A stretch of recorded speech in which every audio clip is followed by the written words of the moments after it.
Hi hello everyone, कैसे हैं आप सब लोग। उम्मीद करता हूं अच्छे होंगे और मुस्कुराते रहिए, हंसते रहिए, अच्छा करेंगे लाइफ में, पॉजिटिविटी आसपास रखिए, बहुत अच्छा करेंगे आप लोग लाइफ में। और कितनी मेहनत कर रहे हैं आप सब लोग, कितनी मेहनत कर रहे हैं, दिन रात लेक्चर्स पढ़ रहे हैं और डीपीपीस कर रहे हैं, टेस्ट दे रहे हैं और हमारी गाइडेंस भी ले रहे हैं और काफी हेल्प होगी। घबराना नहीं है, लास्ट टाइम में होता है हेल्दी स्ट्रेस होना, मतलब लाजमी है, उसमें कोई डरने की, घबराने की और अलग से कोई टेंशन लेने की बात नहीं होती है। ठीक है, तो अगर मुझे आप सुन पा रहे हैं, देख पा रहे हैं, अच्छे से क्लियरली ऑडिबल विजिबल है, तो चैट सेक्शन को अगर लाल कर दीजिए तो मैं समझ जाऊंगा। ठीक है, हाय एवरीवन, वेलकम। क्या आप मुझे देख पा रहे हैं? अगर मैं ऑडिबल विजिबल हूं तो मुझे प्लीज बता दीजिए, चैट सेक्शन लाल हो जाए। मुझे लाल कलर बड़ा अच्छा लगता है दोस्त, है ना, और चेहरे पे स्माइल बड़ी अच्छी लगती है। आज हम क्या करने वाले सेशन में आपको बताया गया, कंप्लीट पी ब्लॉक एनसीईआरटी, हर लाइन से सवाल, थोड़ा यूनिक है ये, राइट। जनरली इस टाइप के सेशंस आपको नहीं मिलेंगे यूट्यूब पे, क्योंकि ये थोड़ा डेप्थ एनालिसिस रिसर्च मांगता है। इसीलिए आप देखोगे हमारी सेशन 7 से 8 बजे लगी, 8 से 8:30 हो गई, क्योंकि पीपीटी बनाने में समय लग गया। And really sorry for that, क्योंकि आपका समय वेस्ट हुआ होगा, बट अब समय पे आ चुके हैं तो स्टार्ट करते हैं। और चैट सेक्शन लाल हो चुका है, तो let's start the amazing session of P block. Are you guys excited? How is the जोश? और यार कोने कोने तक पहुंचाते नहीं हो ना, तो मुझे दुख होता है। इतना मेहनत करने के बाद हम हर बच्चे का भला न कर पाए तो क्या मतलब। भाई भला तो हो तो सबका हो, बढ़िया से हो, अच्छे से हो, और आप में भी थोड़ा कंपटीशन भी तो बढ़े। मैं समझ रहा हूं आप सब लोग कंपटीशन ना बढ़े इसलिए ना चुप के रहते हो, अरे वहां बीटी सर बोल रहे हैं बताना मत किसी को, चलो आ जाओ। खैर, रेडी है? पहले हम लोग कार्बन फैमिली करेंगे, क्योंकि अभी रिसेंटली पढ़ा था लास्ट नाइट पे, और उसके बाद हम लोग बोरोन फैमिली पढ़ेंगे, जो कि यस्टरडे की पहले वाले दिन पे पढ़ा था। ठीक है, रेडी एवरीबॉडी? चलिए अब एक एक करके मैं टाइमर के साथ क्वेश्चंस डिस्प्ले करूंगा, हर एक एनसीईआरटी का लाइन दोबारा से याद हो जाएगा। एक्साइटेड? एक्साइटेड? चलिए भाई, यहां पे पर्पल भी दिल आ रहे हैं। पहला क्वेश्चन आपके स्क्रीन पे आ रहा है पी ब्लॉक में, और मैं टाइमर के साथ इसको चलाऊंगा। चलिए 30 सेकेंड्स मैक्सिमम है, पढ़ना है, आंसर करना है, और फिर हम आगे बढ़ते चले जाएंगे। हर क्वेश्चन में 30 सेकेंड्स, ऑलमोस्ट मैं 1.5 से पौने 2 घंटे यहां आपके सामने रहूंगा। पेशेंसफुली कॉपी पेन के साथ लिखते रहना है जो भी आपको समझ में आ रहा है वो, और अगर आपने पढ़ा एनसीईआरटी या मेरे लेक्चर्स तो आराम से आप ये कर पाएंगे। ठीक है बच्चों, चलिए स्टार्ट करें अमेजिंग सेशन को। एलिमेंटल स्टेट में कार्बन इज अवेलेबल एज, ठीक है। चलिए टाइमर खत्म होते हुए मैंने आपको पहला कार्बन फैमिली का लाइन बताया था, एलिमेंटल स्टेट में और कंबाइंड स्टेट में। एलिमेंटल स्टेट में कोल, ग्रेफाइट और डायमंड के फॉर्म में एग्जिस्ट करता है, तो आंसर इज डी। यहां पे आपको पता लग गया होगा, आंसर यहां पे डी ऑप्शन है। कौन सा कलर ले लूं यार, व्हाइट ले लेता हूं ब्लैक पे, तो आंसर इज डी। ठीक है ना, एलिमेंटल फॉर्म में आपके पास क्या होता है, कोक, कोल, ग्रेफाइट और डायमंड। ठीक, और यही कंबाइंड स्टेट में तो वो रहा दूसरा question, in combined state the carbon is present as. Combined state में कार्बन किस फॉर्म में रहता है? द सेकेंड जो आपको मैंने एनसीईआरटी का लाइन बताया था वो ये है, रटवा दूंगा, हर लाइन यहां चिपक जाएगा। पहले तो समझा के पढ़ा दिया, फिर समझा के क्वेश्चन भी करा रहे हैं। और देखो दूसरा, कंबाइंड स्टेट में बताया था ना यार CO2 में के फॉर्म में एग्जिस्ट करता है, देखो कार्बन बॉन्ड बना चुका है। देखो कार्बोनेट्स अगर होते हैं तो कार्बोनेट्स में कार्बन 3 ऑक्सीजन के साथ बॉन्ड बना रहा है, तो मेटल कार्बोनेट्स, अच्छा हाइड्रोकार्बन में CXHY कार्बन बॉन्डेड फॉर्म में है। तो अगर एलिमेंटल है तो पहला क्वेश्चन, अगर कंबाइंड है तो दूसरा क्वेश्चन, डी ऑप्शन आपके स्क्रीन पे रहा। चलें और आगे बढ़े, तो नेक्स्ट क्वेश्चन थर्ड, आपके पास फिर से 30 सेकेंड्स है।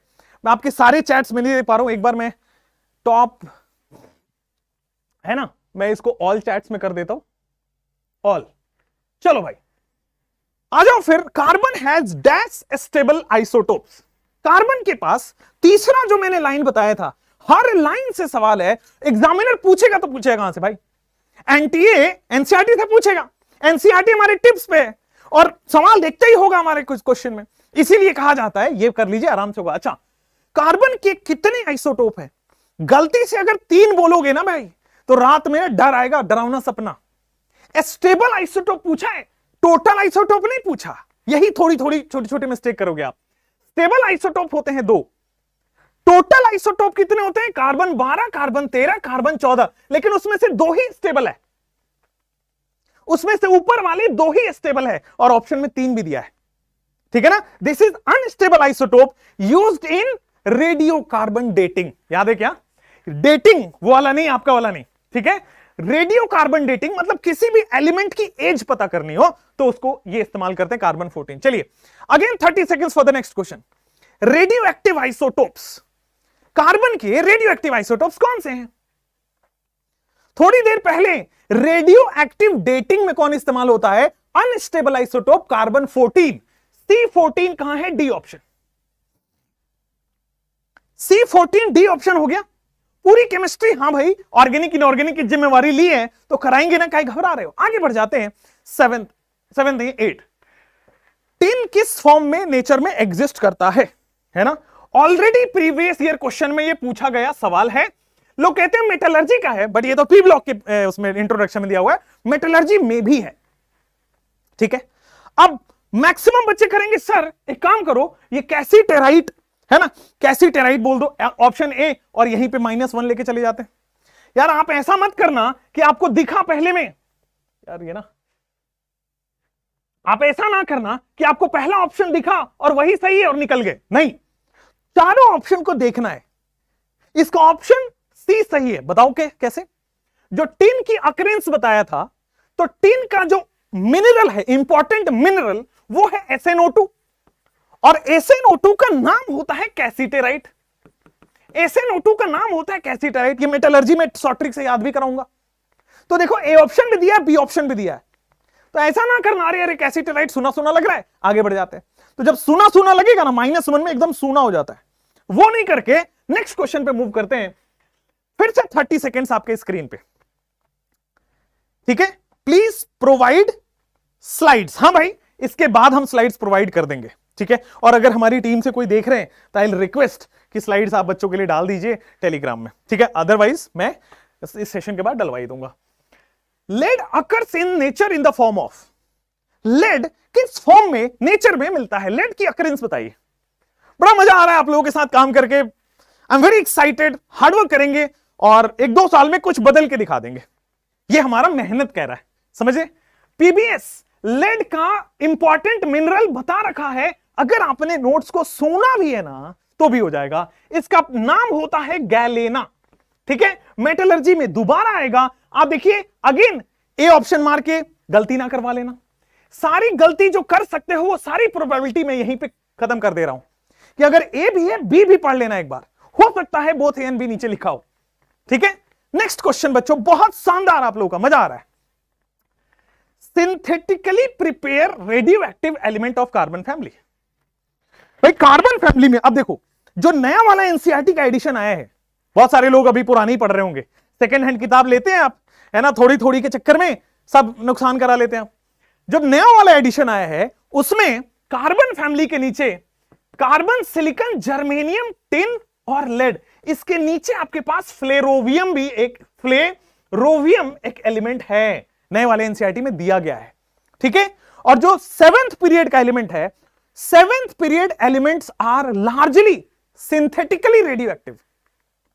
7th पीरियड एलिमेंट जितने भी हैं वो सब सिंथेटिकली रेडियो एक्टिव है बच्चे, सिंथेटिकली रेडियो एक्टिव हैं।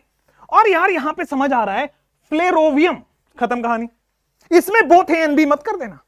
अच्छा, कहीं आप वो वाले तुक्का में तो विश्वास नहीं रख रहे हैं कि जहां पे ऑल ऑफ दीज है वो सर आंसर होता ही ऑल ऑफ दीज, जो बोथ ऑफ दीज है वो शायद वही आंसर होगा। एग्जामिनर बेटा ऐसे दिखा देगा -1 करके, बाबा जी का ठुल्लू, ये ना करना कभी चालाकी से। नॉलेज हो वही करना, और नहीं हो तो -1 से बचना। 0 इज गुड देन -1।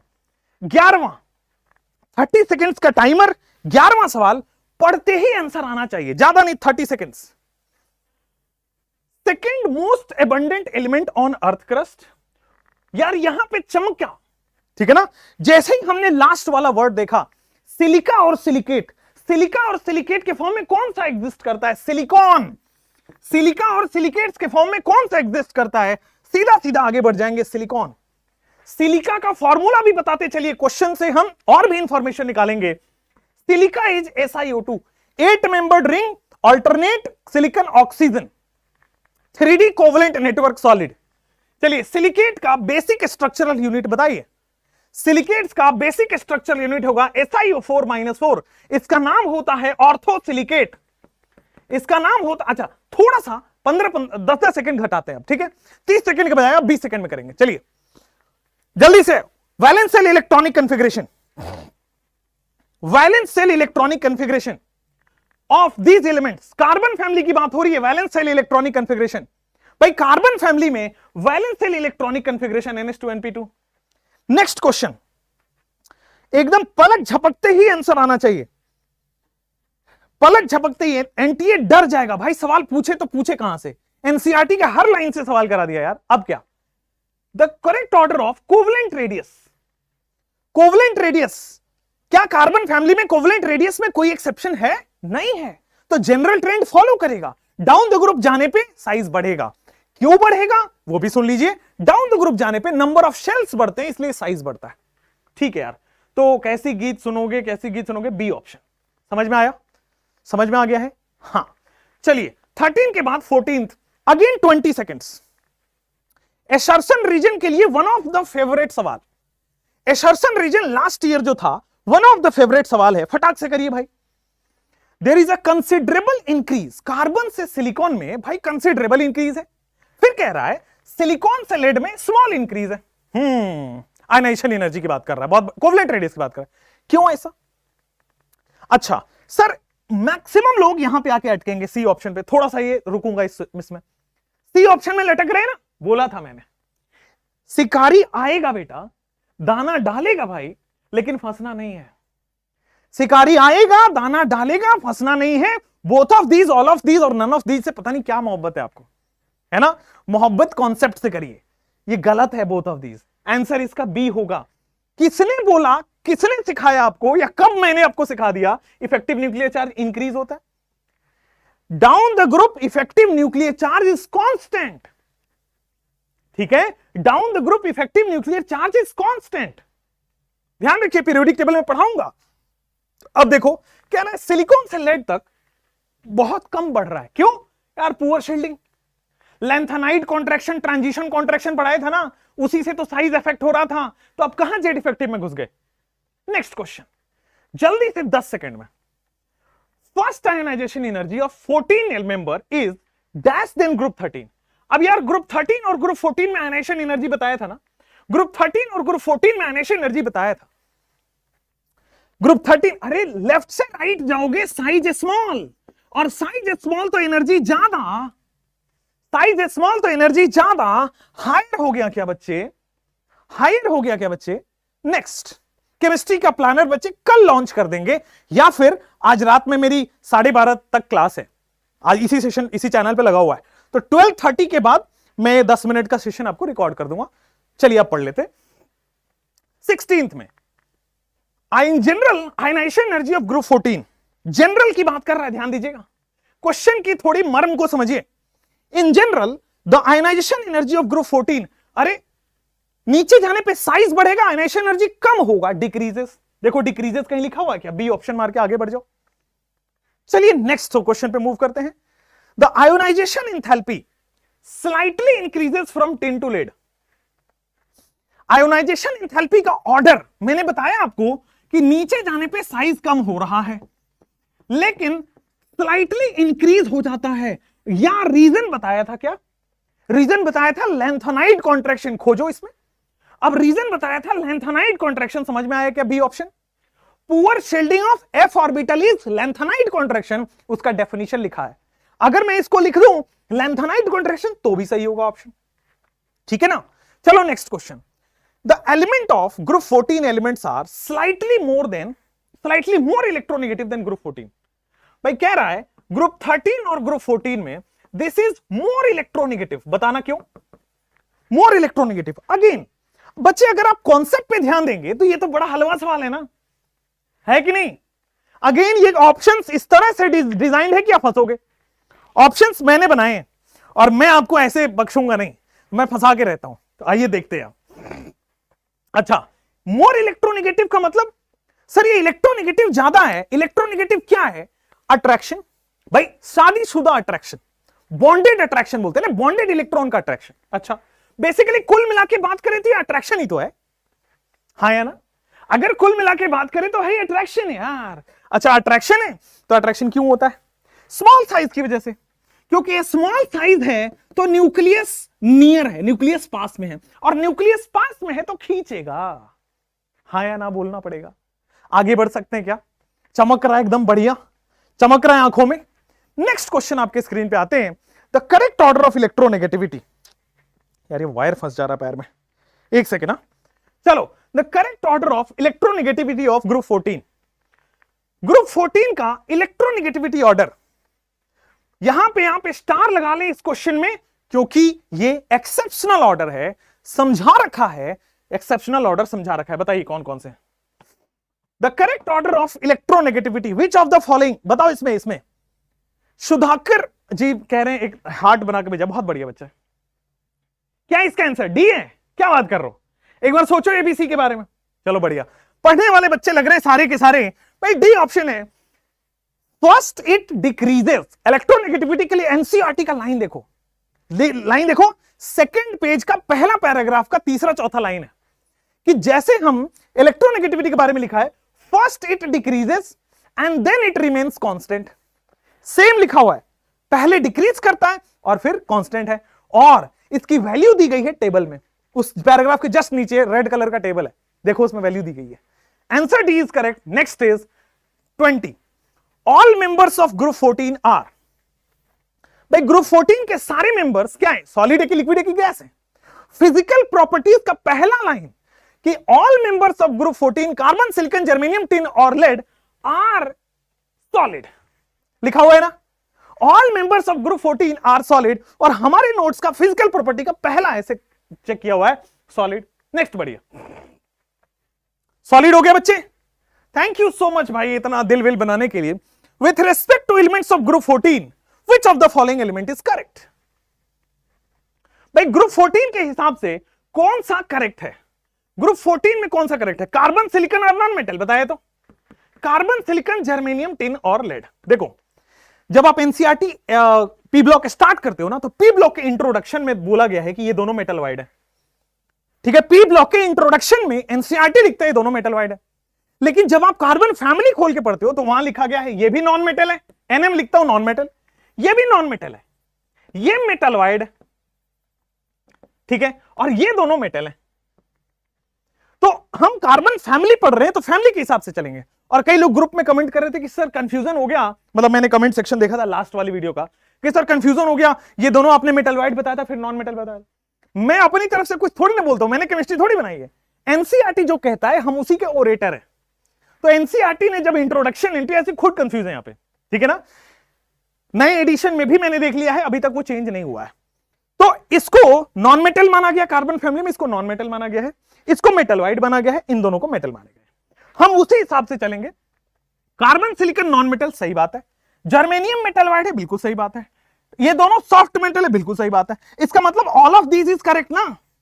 इसका मतलब जब ये तीनों सही है तो ऑल ऑफ दीज मार देंगे, आगे बढ़ जाते हैं भाई। अगले क्वेश्चन की तरफ मेरे प्यारे बच्चों आ जाइए। 22 with respect to group 14 elements which of the following is correct? पढ़ना पड़ेगा भैया, पढ़ना पड़ेगा। With respect to group 14 elements which of the following is correct? Please support. कैसे सपोर्ट कर सकते बताइए? With respect to group 14 elements which of the following is correct. तो बताओ ग्रुप 14 में मेटल भी है क्या? लास्ट के दोनों मेटल है। मेटल वाइड भी है क्या? जर्मेनियम मेटल वाइड है। कार्बन और सिलिकॉन नॉन मेटल है क्या? बिल्कुल सही है sir, amazing. Melting and boiling point of group 14 are much higher than those of the corresponding group 13। भाई melting and boiling point group 14 का मच हायर है। ये सारे सॉलिड्स हैं भाई, ये सारे सॉलिड हैं। ये बोरोन की तरह, बोरोन फैमिली में ऐसा नहीं था, ठीक है। और सॉलिड को पिघलाना या बॉयल करना मुश्किल है, इसीलिए टेंपरेचर ज्यादा देना पड़ रहा है, तो ये भी सही है। फिर आइए, all metal of the group 14 are solid. Physical properties का पहला लाइन चमका कि ऑल ऑफ दीज होगा, चमका ऑल ऑफ दीज होगा। अब देखो एनटीए डर रहा है क्या आपसे और मेरे से? क्योंकि अब सवाल पूछे तो पूछे कहां से? 22 लाइन एनसीईआरटी का और 22 क्वेश्चन फ्रेम हो गए। अभी तक 22 लाइन कवर हुए हैं कार्बन फैमिली में, यार 23वां लाइन कवर करते हैं। Common oxidation state 10 second, common oxidation state यार NH2NP2 होता है, NH2NP2 भाई +4 और +2, अगर मैं इसको छुपा दूं +2, दोनों को मिला दूं +4, group oxidation state as well as inert pair effect वाला। C option. आगे बढ़ जाते हैं क्वेश्चन नंबर 24 में +4 ऑक्सीडेशन स्टेट जनरली कोवेलेंट है। कह रहा है कि compound in +4 oxidation state generally covalent. क्यों? Compound in +4 oxidation states are covalent. क्यों? बस 2 वर्ड से पूरा आंसर आएगा। याद करो, मैंने बताया था ना कि कार्बन +4 आयन नहीं एग्जिस्ट करता है। Carbon +4 ion do not exist, है ना। कार्बन +4 आयन नहीं बना सकता। क्यों? बिकॉज +4 बनाने के लिए 4 बार आयनाइजेशन एनर्जी देनी पड़ेगी। पहले इलेक्ट्रॉन को आयनाइजेशन एनर्जी 1 देना पड़ेगा, दूसरे इलेक्ट्रॉन को निकालने के लिए ज्यादा आयनाइजेशन एनर्जी देनी पड़ेगी, तीसरों को निकालने के लिए और ज्यादा देनी पड़ेगी, चौथों को निकालने के लिए तो बहुत ही ज्यादा देनी पड़ेगी, है ना। समझ आ रहा है? अच्छा, तो ये बहुत ज्यादा, some of these energies are very high. जो लोग आप लोग कह रहे हैं ना कि सम बहुत हाई है, इसलिए आयन नहीं बन सकता। अब आयन नहीं बना तो आयनिक बॉन्ड नहीं बना, अब आयनिक बॉन्ड नहीं बना तो कोवलेंट बनेगा ना यार। हाँ, बहुत सिंपल है क्या? बहुत ज्यादा थेसिस और लॉजिक में ना पढ़िए, सिंपली बेसिक से पकड़िएगा तो आंसर आ जाएगा। ये कोवलेंट क्यों है? क्योंकि आयनिक नहीं है। आयनिक क्यों नहीं है? क्योंकि आयन नहीं है। आयन क्यों नहीं है? क्योंकि some of energies are very high. Simple. Next, 10 second लगना चाहिए। टेंडेंसी टू सो +2, भाई कार्बन फैमिली में +2 का ऑर्डर क्या होगा? मैं साइड हो जाता हूं। कार्बन फैमिली में बच्चों +2 का ऑर्डर बताइए। भाई अभी अभी हमने देखा था कार्बन, सिलिकॉन, जर्मेनियम, टिन और लेड की हम बात करें, इनर्ट पेयर इफेक्ट कहता है कि down the group stability of lower oxidation state increase, right. तो लोअर ऑक्सीडेशन स्टेट के लिए ये वाला ऑर्डर होगा। क्या आपको समझ आ रहा है? A option. कैसे गीत सुनोगे प्यारे बाबू, मतलब जर्मेनियम, टिन और लेड। ए ऑप्शन बहुत सही हो गया। इनर्ट पेयर इफेक्ट से इसका आंसर आ गया। चलिए 10 सेकंड में इस क्वेश्चन को करते हैं। स्टेबिलिटी ऑफ +4 की बात की जा रही है। स्टेबिलिटी ऑफ +4 ऑक्सीडेशन स्टेट कैसे देखोगे? ए या बी या सी या डी? अच्छा सर, इनर्ट पेयर इफेक्ट कहता है कि लोअर ऑक्सीडेशन स्टेट की स्टेबिलिटी बढ़ेगी down the group, but higher की तो कम होगी ना। भाई अगर मैं कार्बन +4, सिलिकॉन +4, थोड़ा silicon +4, germanium +4, tin +4 and lead +4 की बात करूं तो हायर ऑक्सीडेशन स्टेट की एनर्जी तो कम होगी ना। ये है इनर्ट पेयर इफेक्ट। तो देख लीजिए, यही हो गया क्या ऑप्शन बी? ऑप्शन यही हो गया क्या? बिल्कुल सही हो गया बी ऑप्शन। नेक्स्ट क्वेश्चन आपके सामने रहता है 10 सेकेंड्स में, विच of the following element can not exceed it's covalent more than 4? भाई कौन सा ऐसा एलिमेंट है जिसका आप कोवेलेंस 4 से ज्यादा नहीं कर सकते? बताइए। अच्छा, इस सेशन के बाद आपकी एक और सेशन लगी इनर्ट गैस की, अगर वहां नहीं आए ना तो घूसा मारूंगा, पहले ही बता रहा हूं। पहुंच जाना चुपचाप से, शरीफ इंसान की तरह, है ना। विच ऑफ, अच्छा किसका है 4 से ज्यादा बॉन्ड? कौन नहीं बना सकता? सेकंड पीरियड वाले। भाई third period and onwards D orbital है, 4 से ज्यादा बॉन्ड बना पाएंगे। तो क्या ये कार्बन है क्या? एनसीईआरटी के सारे लाइन यहां चिपक रहे हैं क्या? चिपक रहे ना। जब मैं केमिस्ट्री पढ़ाता हूं तो ब्लड में हीमोग्लोबिन कम होकर केमिस्ट्री बढ़ जाता है, तो इस डर से आइएगा, हीमोग्लोबिन कम हो सकता है। Elements other than carbon exceeds its covalent more than 4, reason क्या है? भाई कह रहा है कार्बन मैक्सिमम 4 बना सकता है, बट अदर वाले सिलिकॉन, जर्मेनियम, टिन और लेड ये तो मोर देन 4 हैं। These have more than 4। अब ये मोर देन 4 क्यों है? क्योंकि इनके पास डी ऑर्बिटल आ गया। भाई third period onwards have d orbital. अब डी ऑर्बिटल है तो यार डी ऑर्बिटल है तो सर एक्सपेंड करेगा ऑक्टेट, एक्सपेंड करेगा तो ज्यादा बॉन्ड बनाएगा, due to presence of d orbital. A option. ठीक है ना। आप देख रहे हो, मेरे क्वेश्चन करने का तरीका समझिए, कभी भी आपके मार्क्स नेगेटिव नहीं होंगे। मैं क्या कर रहा हूं, पहले मैंने क्वेश्चन पढ़ा, फिर खुद इसका सॉल्यूशन ढूंढ रहा हूं और फिर ऑप्शन में ढूंढ रहा हूं। आप क्या करते हो, आप सिर्फ क्वेश्चन पढ़ते हो और ऑप्शन को जस्टिफाई करने की कोशिश करते हो। अच्छा ये सही हो सकता है, ये सही हो सकता है, वो सही हो सकता है। भाई आप स्टूडेंट बनो, टीचर नहीं। जस्टिफाई ना करो किसी चीजों को, एक्सप्लेनेशन हमारा काम है, ठीक है ना। पहले क्वेश्चन पढ़िए, फिर खुद ही उसका सॉल्यूशन सोचिए कि हमने क्या पढ़ा है, टीचर ने क्या पढ़ाया है, ठीक है। और फिर आप जब खोजेंगे तो आपका नेगेटिव नहीं होगा, पॉजिटिव होगा। वो आप क्या करते, पढ़ते ही लगता अरे यार यही तो सही लग रहा है थोड़ी होता है, कुछ होता है तो नहीं होता है। अगला सवाल, हैबिटाइजेशन बताना यार। यहां पे एक मिसप्रिंट है, GeCl6 होगा, ठीक है, हल्का सा मिसप्रिंट है, होता है जब हम जल्दी जल्दी टाइप करते हैं तो होता है। अभी हमने बहुत जल्दी जल्दी टाइप किया, एंड थैंक्स टू द हमारे टीम वाले लोग जो बना पाए इसको, बहुत जल्दी में बनाए, ठीक है, थैंक यू सो मच, उनको भी बोलना है। तो सोचो आपके लिए कितने लोग मेहनत कर रहे हैं, आपको भी करना है। तो 6 बॉन्ड यहां बन रहा है, 6 बॉन्ड यहां बन रहे हैं। अब 6 बॉन्ड बनता है, हाइब्रिडाइजेशन क्या होगा, sp3d2 ही तो होगा। 5 बॉन्ड बनता तो 5 ऑर्बिटल sp3d। 4 बॉन्ड बनता तो 4 ऑर्बिटल लेते sp3। 3 बॉन्ड बनता तो 3 ऑर्बिटल लेते sp2। 2 बॉन्ड बनता तो 2 ऑर्बिटल लेते, एक s और एक p। 7 बॉन्ड बनता तो sp3d3 लेते। चलो यार कहीं दिख रहा है क्या सी ऑप्शन। अगले सवाल पे चले आते हैं। 10 सेकेंड्स, ज्यादा से ज्यादा 10 सेकेंड्स, 10 सेकेंड्स कार्बन की ऑक्सीजन से रिएक्शन क्या देती है, पूछा गया। ऑप्शन ना देखो, पहली बता रहा हूं। Member of group 14 heated in oxygen, मतलब ऑक्सीजन से रिएक्शन की बात कर रहा है। तो मैंने बताया है कि सर दोनों बनता है, MO भी बनता है और MO2 भी बनता है, MO भी बनता है, MO2 भी बनता है। तो both monoxide and dioxide, both monoxide and dioxide is formed, right और रॉन्ग, क्लियर है ना। नेक्स्ट क्वेश्चन, कौन है जो हाई टेम्परेचर पर एग्जिस्ट करता है, इसके ऊपर स्टार लगा लीजिए क्योंकि एनसीईआरटी में छुपा के दिया गया है। कौन है, क्या आपको याद आ रहा है, मेरे लेक्चर में पढ़ा था ना, हां या ना बोलो, पढ़ा था यार। तो याद होगा सिलिकॉन ऑक्साइड ये ना हम पता ही नहीं कर पाए कि एसिडिक है कि बेसिक है कि न्यूट्रल है ना। The nature of this oxide is not found, why, because ये हाई टेम्परेचर पर एग्जिस्ट कर रहा था। बाकी सारे का हमने नेचर बता दिया था, कौन एसिडिक है, कौन न्यूट्रल है, कौन एम्फोटेरिक है, इनफैक्ट शॉर्ट ट्रिक भी बताया था। नेक्स्ट क्वेश्चन उसी पे आ जाते हैं, which of the following statement is correct. अब स्टेटमेंट टाइप क्वेश्चन देखिए, विच of the following statement is correct. मैं थोड़ा सा साइड हो जाता हूं, ABCD। पहला पढ़ो, oxides in higher oxidation state are more acidic. अब एनसीईआरटी ने क्या दिया है, एनसीईआरटी का लाइन ट्विस्टेड है। एनसीईआरटी ने पता क्या बोला है कि भाई मोनोऑक्साइड बनता है और डाइऑक्साइड भी बनता है। यहां पे +4 है भाई साहब, यहां पे +2 है ना। तो ये वाला ज्यादा more oxidation state more acidic, NCERT ने ये दिया है। बट इसी लाइन को अगर आप इंग्लिश में लिखोगे तो यही आएगा। तो ए ऑप्शन इज करेक्ट। आपको मैंने बताया था ना कि केवल 3 ऑक्साइड्स हैं, 9 को नाश हुआ। शॉर्ट ट्रिक, यही दुनिया के 4 ऑक्साइड हैं जो कि न्यूट्रल है, यही दुनिया के 4 ऑक्साइड हैं जो कि न्यूट्रल है बच्चे, हाँ या ना।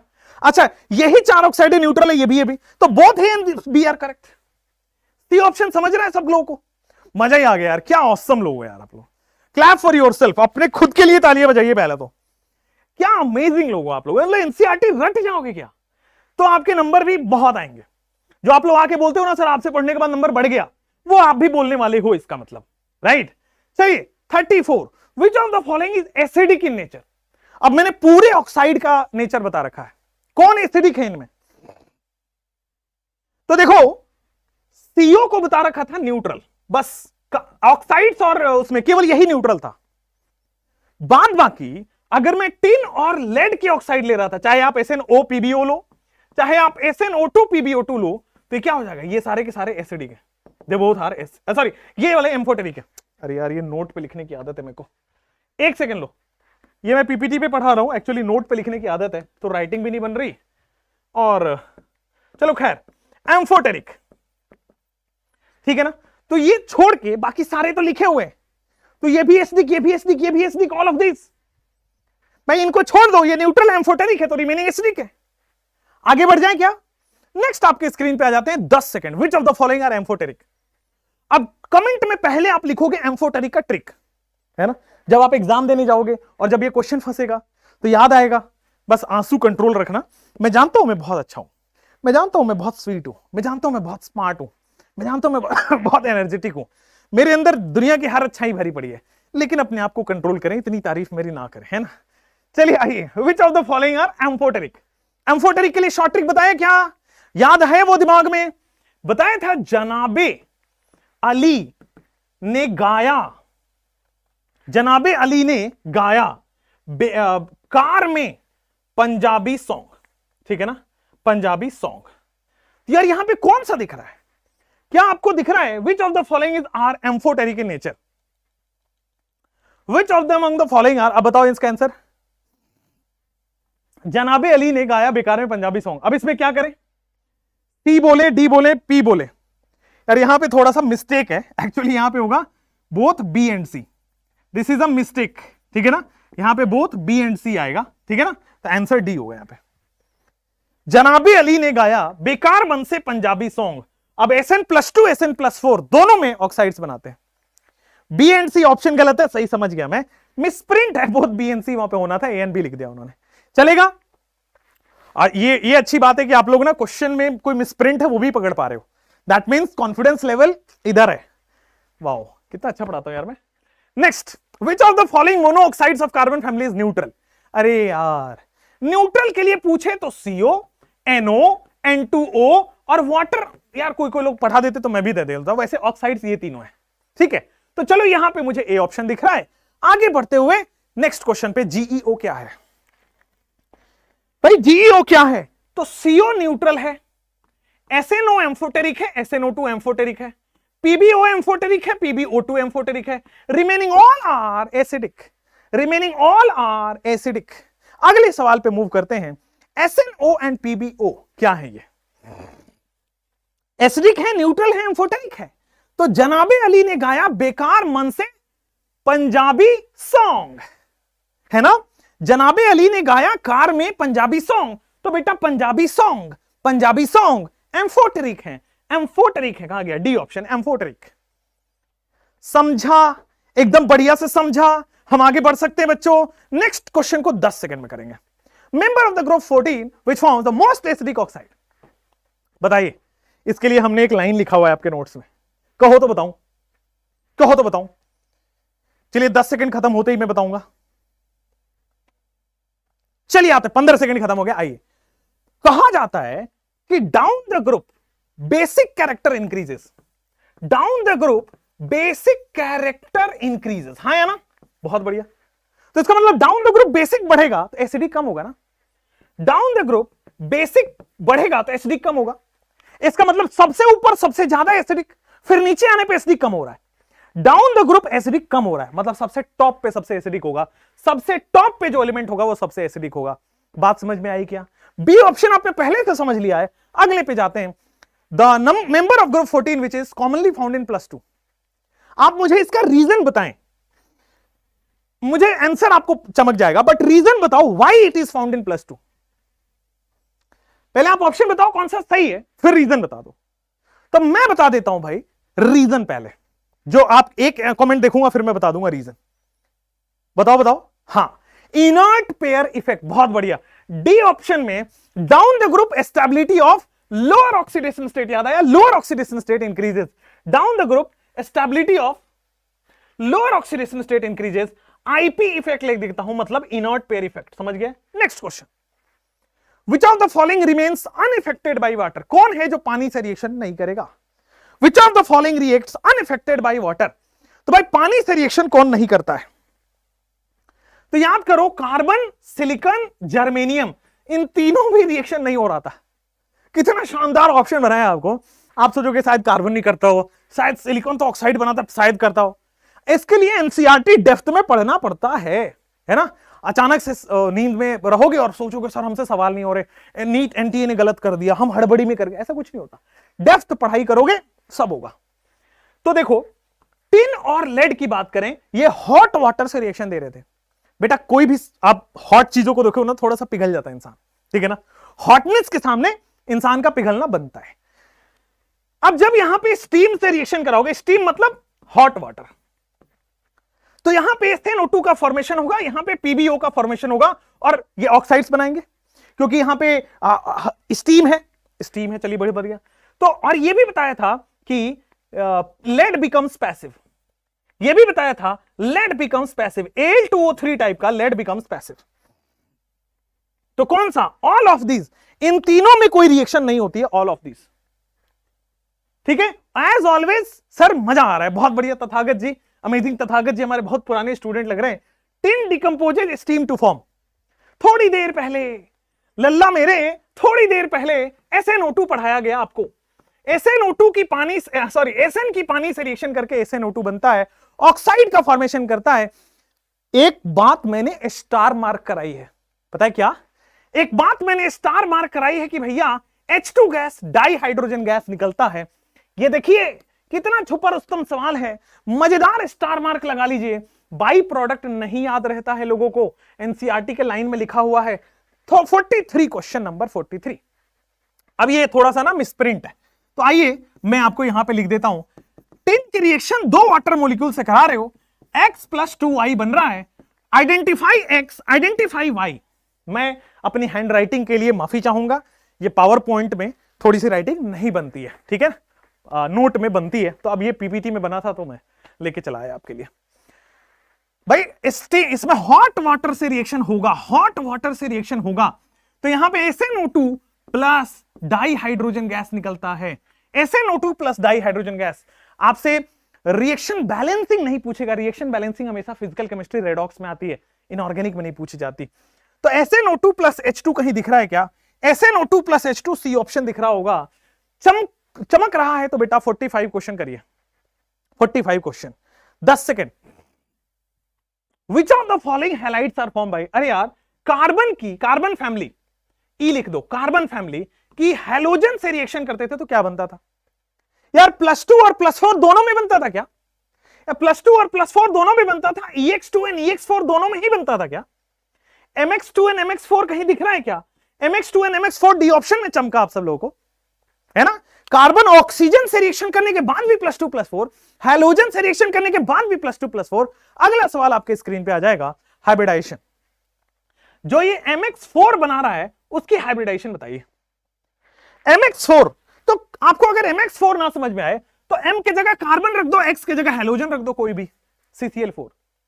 यार CCl4 का हाइब्रिडाइजेशन इतना देर करोगे दुख लगता बेटा।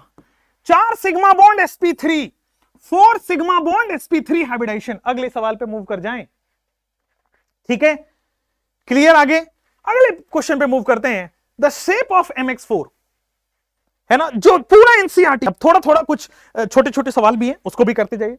अब MX4 अभी देखा था sp3, अब sp3 है तो टेट्राहेड्रल होगा, ऑप्शन ढूंढो। sp3 है टेट्राहेड्रल होगा, ऑप्शन ढूंढो, ए ऑप्शन। नेक्स्ट 50 पे आते हैं, अगले क्वेश्चन पे आते हैं। 10 सेकेंड देंगे, ज्यादा नहीं, 10 सेकेंड देंगे, और स्टार मार्क क्वेश्चन है। ज्यादा नहीं, 10 सेकेंड आपको लेना है और स्टार मार्क क्वेश्चन करना है। यहां पे बहुत सही यार, क्या amaze, I am topper, nice name, good, है ना? हमारे गांव में भी ना लोगों के नाम होते हैं, वकील, दरोगा, एक जज लग दिया अपना नाम, ठीक है, जज होता है ना, वकील, हमारे गांव में ऐसे ही नाम होता है। तो खुद को ही पहले से ही नाम कर देते हैं ना, तो जो बनना है, जैसे डॉक्टर भी कई लोगों का नाम होता है, डॉक्टर, है ना? तो वैसे ही आपका नाम है आई एम अ टॉपर, खुद ही अपने आप को टॉपर बोल दिया, बहुत बढ़िया। आप Year 1 लिख लीजिए, टॉपर हटा के। PbI4 does not exist, the correct reason for this is, भैया PbI4 एग्जिस्ट नहीं करता है, इसका करेक्ट रीजन बताएंगे क्या? अब थोड़ा सा एक्सप्लेनेशन देख लेता हूं।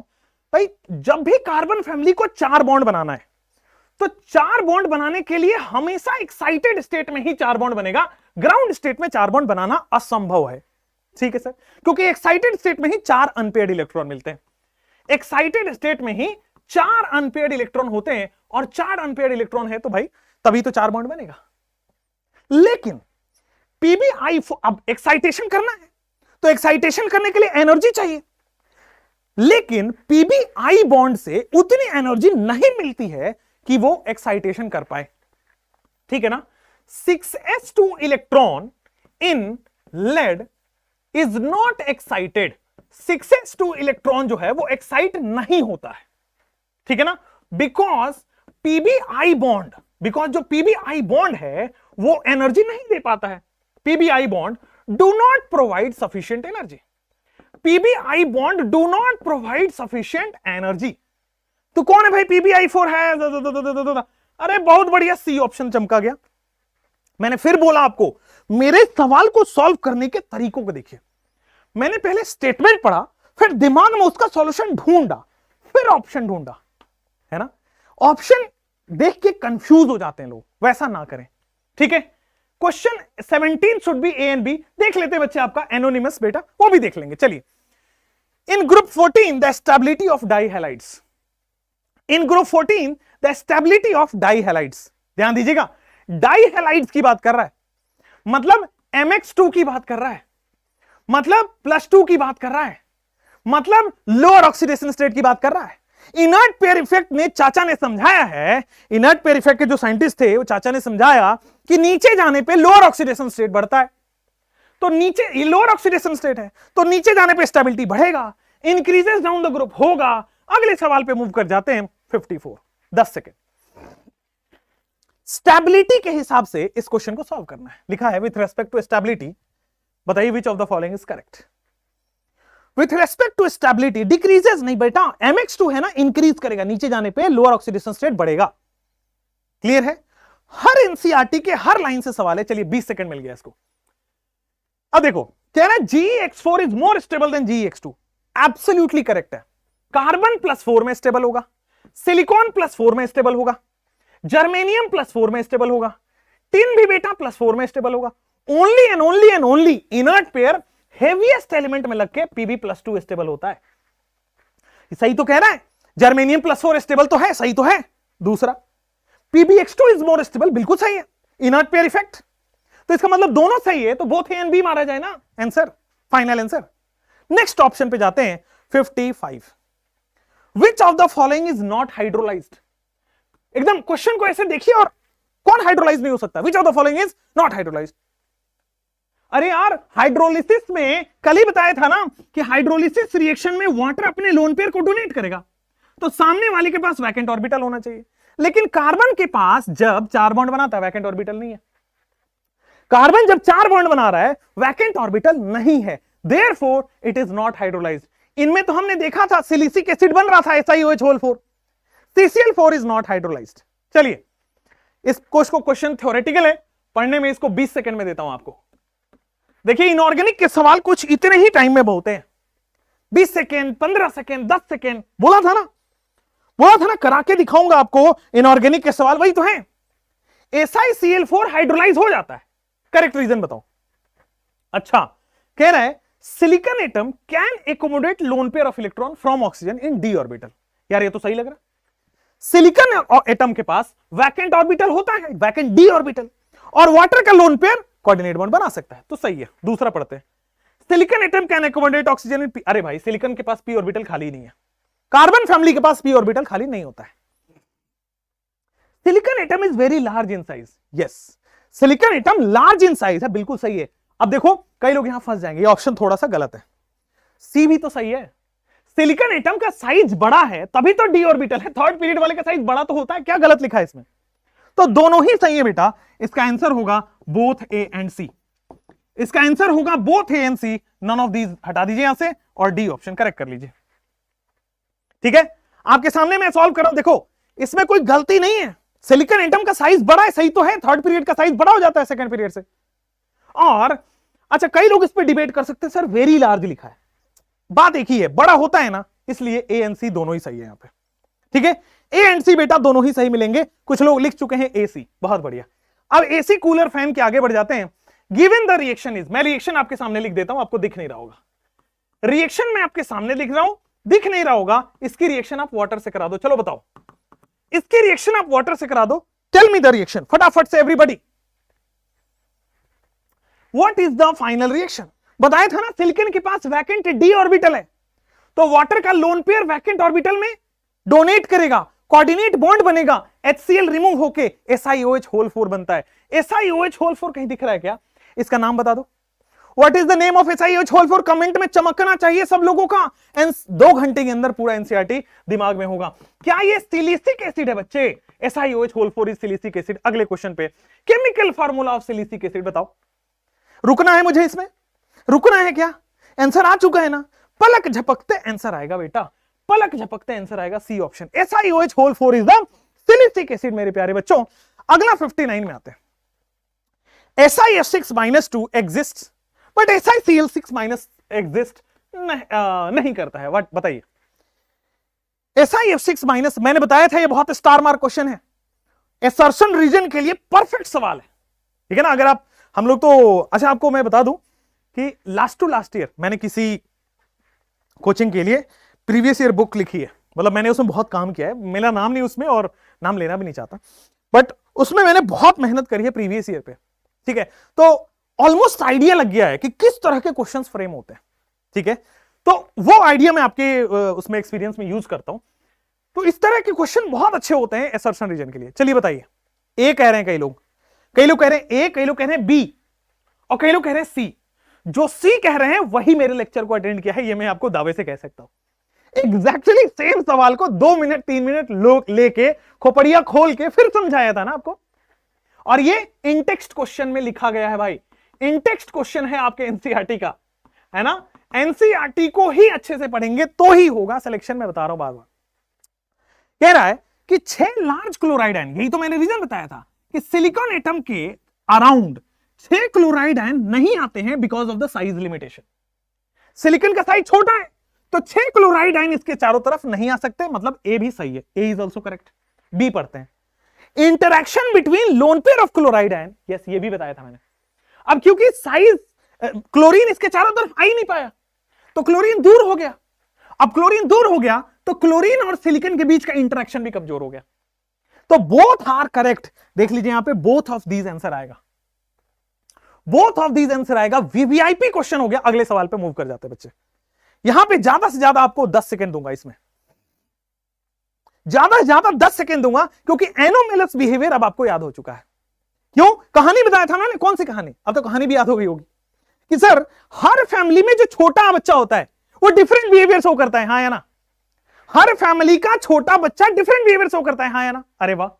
तो carbon differs from rest of the members, the correct reason for this is, क्योंकि सर देखो ना ए स्मॉल साइज का है कार्बन, बहुत बढ़िया।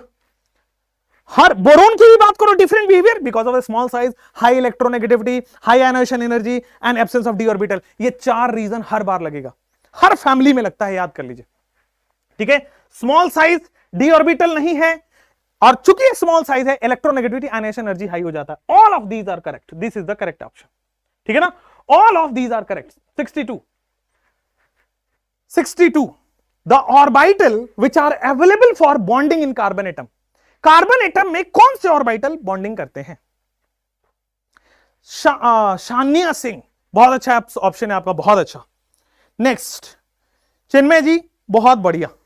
चिन्मय जी लिख रहे अलल अला, अलल अला क्या है भाई? यहाँ पे ए और एल ऑप्शन थोड़ी है, ये तो ए है, एल तो है ही नहीं ऑप्शन। ठीक है, सारा कुछ डाल दो, बिल्कुल डाल देंगे बच्चे। यहां पे ये तो orbital which are available for bonding in carbon atom.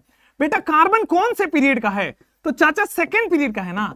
तो भाई साहब सेकेंड पीरियड का है तो सेकेंड पीरियड में केवल एस और पी ऑर्बिटल होते हैं, और एस ऑर्बिटल कितने होते हैं? केवल 1। पी ऑर्बिटल कितने होते हैं? 3। टोटल ऑर्बिटल कितने होते हैं? 4। तो भाई साहब 4 ऑर्बिटल है तो 4 बॉन्ड बनेगा, इसीलिए मैक्सिमम कोवलेंस 4 था, इसीलिए मैक्सिमम कोवलेंस कार्बन के लिए 4 था। अरे वाह। तो एनसीईआरटी के हिसाब से जब आप एक्सप्लेनेशन देखेंगे तो आंसर बी आ रहा है। अगले पे मूव कर जाएं, अगले पे मूव कर जाएं। समझ में आ रहा है? क्लियर एकदम। चलिए, the maximum covalence of carbon is limited to, अगले क्वेश्चन पे मूव कर जाते हैं। शर्म आ रही है इस क्वेश्चन को देख के, यहां पे आइए। Which of the following has unique ability to form p pi multiple bond. Again मैं बोल रहा हूं, शायद क्वेश्चन देख के आपको लगे कि सर ये थोड़ी आ सकता है। यार इसमें से कुछ भी आ सकता है, पता है क्यों? हर लाइन से, चाहे वो छोटा लाइन है बड़ा लाइन है, बट हर लाइन से सवाल है। कौन है जो पी पाई बनाता है? तो याद करो, कार्बन छोटा था, अब छोटा साइज वाला पी पाई बनाएगा, बट सिलिकॉन, जर्मेनियम, टिन और लेड ये पी पाई डी पाई और डी पाई बनाते थे। फिर से समझा देता हूं, कार्बन, सिलिकॉन, जर्मेनियम, टिन और लेड।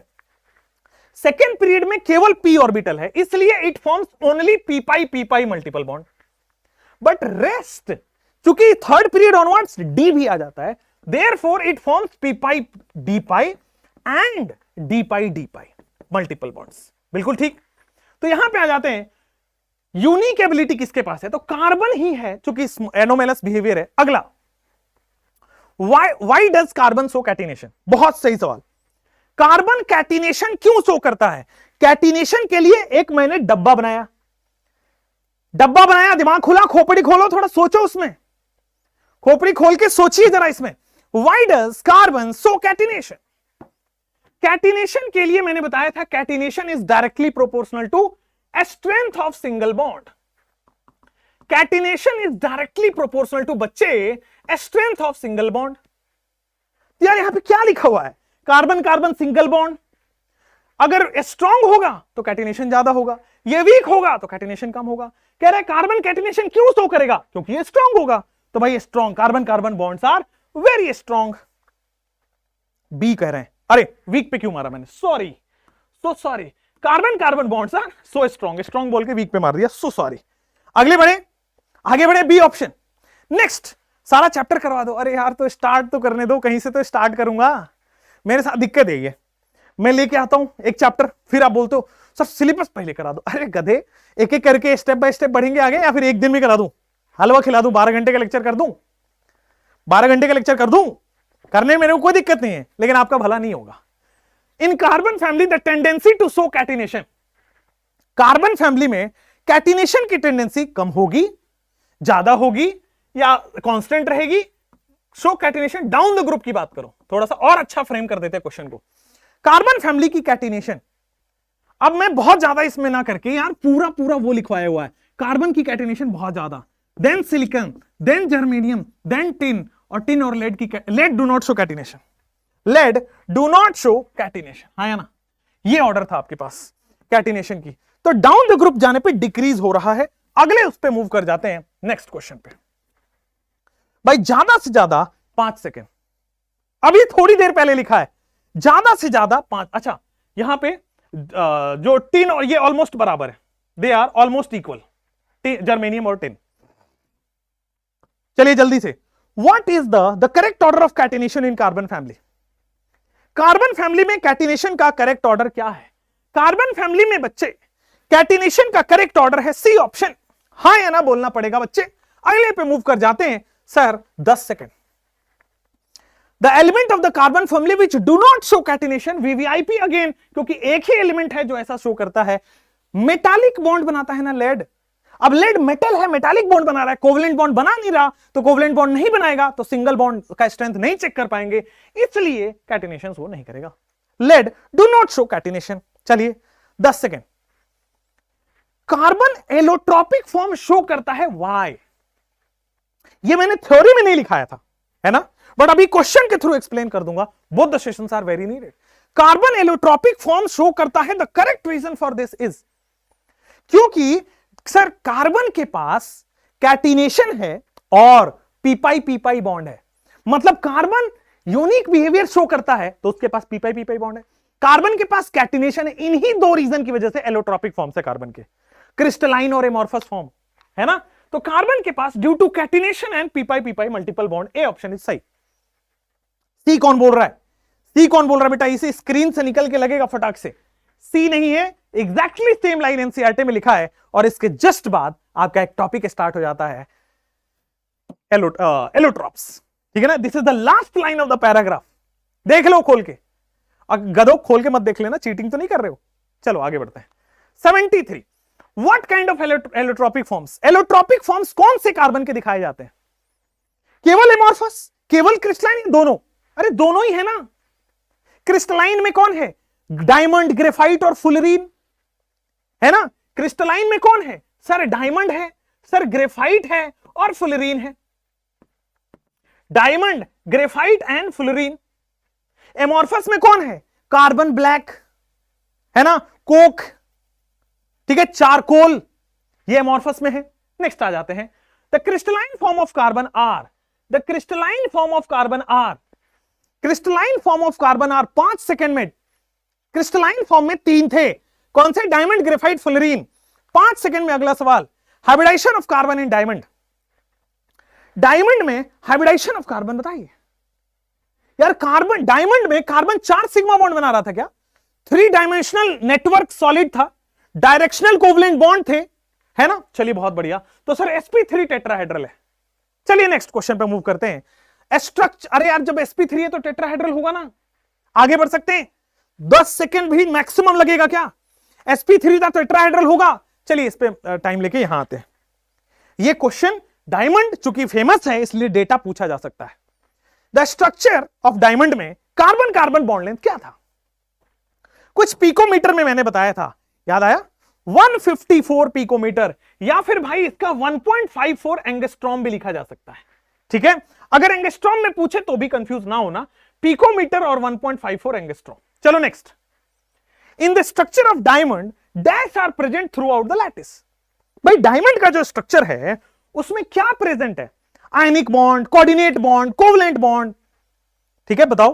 तो सबसे पहले ये बात पता चल गया कि सर कोवलेंट बॉन्ड होगा, और दुनिया का हर कोवलेंट बॉन्ड डायरेक्शनल होता है। भाई कोवलेंट बॉन्ड बनता कैसे? एक्स एक्स में ओवरलैपिंग होती है, वाई वाई में ओवरलैपिंग होती है, जेड जेड में ओवरलैपिंग होती है, तो डायरेक्शन है ना, एक्स और वाई और जेड क्या है? डायरेक्शन है। तो दुनिया का हर कोवलेंट बॉन्ड ओवरलैपिंग से बनता है, और जब जब ओवरलैपिंग होगा कोई ना कोई डायरेक्शन में होगा, तो दुनिया का हर कोवलेंट बॉन्ड डायरेक्शनल हो गया। तो यहां पे यूनिडायरेक्शनल या डायरेक्शनल या यूनिडायरेक्शनल या डायरेक्शनल, बेटा directional covalent bonds are there, B option. Next, अगले क्वेश्चन में फिर से मैं क्या देता हूं, डायमंड जो है वो हार्डेस्ट सब्सटेंस है। This is the in-text question, ये एनसीईआरटी का इंटेक्स्ट क्वेश्चन है। बताइए डायमंड को हार्डेस्ट सब्सटेंस बोला गया क्यों? दुनिया का हार्ड, वैसे मैं बता दूं रिसेंट रिसर्च के हिसाब से डायमंड से भी हार्डेस्ट सब्सटेंस मिल चुके हैं रिसर्च में, बट अकॉर्डिंग टू एनसीईआरटी में चलना है, इसलिए डायमंड को हार्डेस्ट सब्सटेंस मान रहे हैं। लेकिन क्यों डायमंड हार्डेस्ट सब्सटेंस है वो रीजन पूछा गया है। कह रहा है it is very difficult to break extended covalent bond, binds नहीं है बॉन्ड्स है। ठीक है, it is very difficult to break ionic bond, अरे गलत, डायमंड में आयनिक बॉन्ड होता ही नहीं है। It is very difficult to break unidirectional, थोड़ी होता भाई यूनिडायरेक्शनल कोवलेंट बॉन्ड। यार आंसर 1 हो गया, एक्सटेंडेड कोवलेंट बॉन्ड बेटा थ्री डायमेंशनल नेटवर्क सॉलिड होता है diamond, three dimensional network solid which contains a strong covalent, which contains a strong carbon carbon covalent bond, which contains a strong carbon carbon covalent bond. बिल्कुल सही है क्या? यही exact line लिखा गया in-text के आंसर में, हाँ या ना? अगले सवाल पे मूव कर जाते हैं। Diamond is covalent in nature, diamond covalent है yet very high melting point है, क्यों? Again intext question number 2, intext question number 2, diamond वैसे तो कोवलेंट है, फिर भी इसका बहुत हाई मेल्टिंग पॉइंट है, क्यों ऐसा? बॉन्ड लेंथ हाई है, अरे गजब, गलत है क्या? कार्बन इज पोलर, अरे पोलर कहां से आ रहा है? Diamond has a three dimensional network, याद आया? इन्वॉल्विंग ए strong covalent carbon carbon bond, याद आ रहा है क्या? एग्जैक्टली सेम लाइन आपके इंटेक्स्ट के आंसर में है, सी ऑप्शन, बहुत बढ़िया। जेई वालों के लिए है ना, बिल्कुल देख सकते हैं बच्चे, क्यों नहीं? आपके जेई मेंस में क्या एनसीईआरटी से एनसीईआरटी क्वेश्चंस नहीं आते? आते हैं ना, ठीक है, प्रैक्टिस करने के लिए बेस्ट है, पूरा एनसीईआरटी रट जाएगा। Allotrope of carbon used as abrasive, कौन सा है एलोट्रोप ऑफ कार्बन जो एब्रेसिव की तरह यूज होता है? शार्पनिंग ऑफ टूल, जो नुकीले टूल होते हैं जिससे कट सकता है, टूट सकता है बहुत सारी चीज, उसको जब शार्पन करना हो तो किस चीज पे रगड़ेंगे? हार्डेस्ट सब्सटेंस पे। हार्डेस्ट सब्सटेंस कौन है? डायमंड। तो डायमंड आंसर में आ गया ए ऑप्शन, मजा आ गया। फिर आपके पास 10-10, 20-20 सेकंड में क्वेश्चन कर रहे हैं, ग्रेफाइट पे आ जाते हैं। ग्रेफाइट में कैसा स्ट्रक्चर होता है? तो मैंने बताया था ग्रेफाइट में हेक्सागोनल लेयर्स होते हैं, हेक्सागन का लेयर 1, हेक्सागन का लेयर 2, हेक्सागन का लेयर 3, हेक्सागन का लेयर 4। तो हेक्सागोनल लेयर्ड स्ट्रक्चर होते हैं, और इन लेयर्ड स्ट्रक्चर के बीच में weak van der Waals force of attraction लगता है।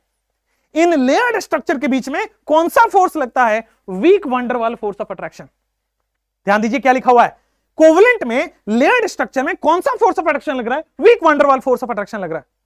देखिए एक बार पूरा आप देख जाएंगे, पूरा एनसीईआरटी कवर हो जाएगा थॉरो। नेक्स्ट आपके पास आते हैं 84 पे। डिस्टेंस क्या है लेयर्स के बीच में? Layer 1 of graphite, layer 2 of graphite, layer 3 of graphite, layer 4 of graphite, इनके बीच का डिस्टेंस क्या है? तो यार लेयर्स ऑफ ग्रेफाइट 340 पिकोमीटर, यहां पे क्या था? 340 पिकोमीटर। ये डेटा इंपॉर्टेंट है क्योंकि इंपॉर्टेंट एलोट्रॉप है, और ऑलरेडी प्रीवियस ईयर में पूछा गया है। 340, 342, 346 पिकोमीटर इस तरह से है, बट 340 पिकोमीटर होता है, और इन दोनों लेयर्स के बीच में फोर्स ऑफ अट्रैक्शन होता है weak. I am big fan of yours, thank you. Teachers के फैन ना बनिए, फैन किसके बनेंगे? अपने मम्मी पापा के, और अपनी मम्मी पापा के एक्सपेक्टेशंस पे, ठीक है? वरना अगर आप किसी के फैन बनते हैं तो वो गलत हो सकता है।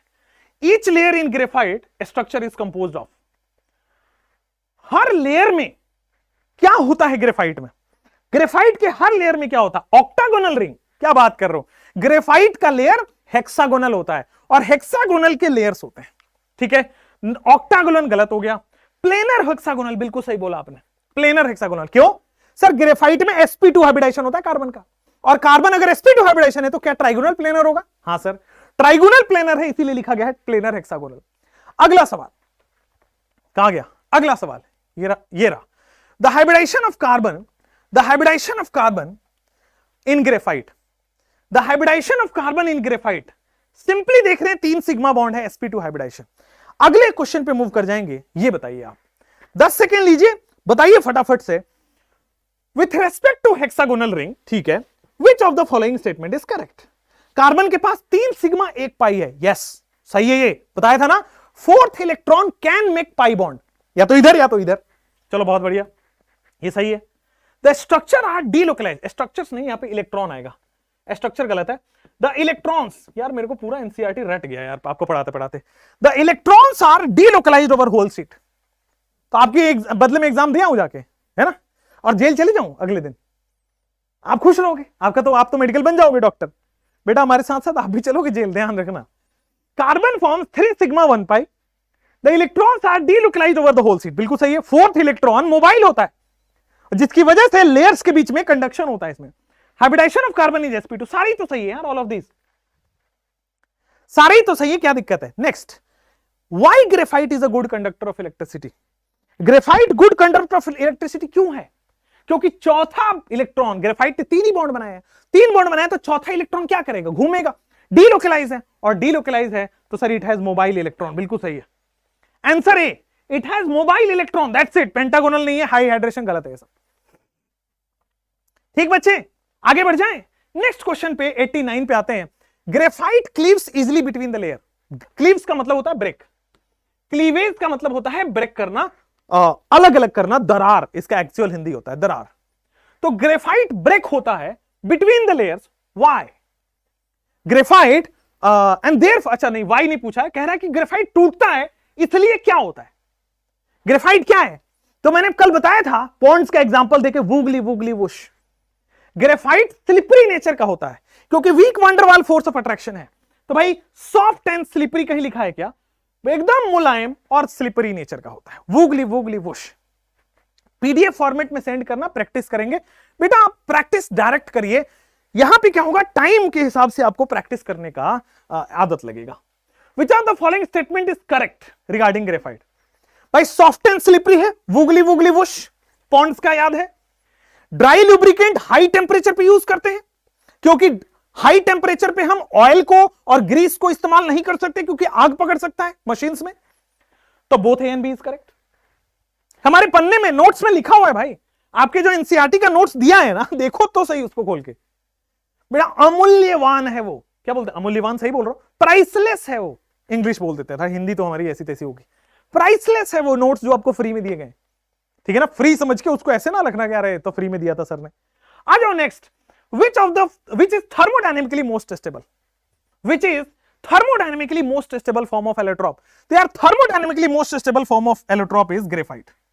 हाँ, graphite is thermodynamically most stable allotrope, बिल्कुल सही।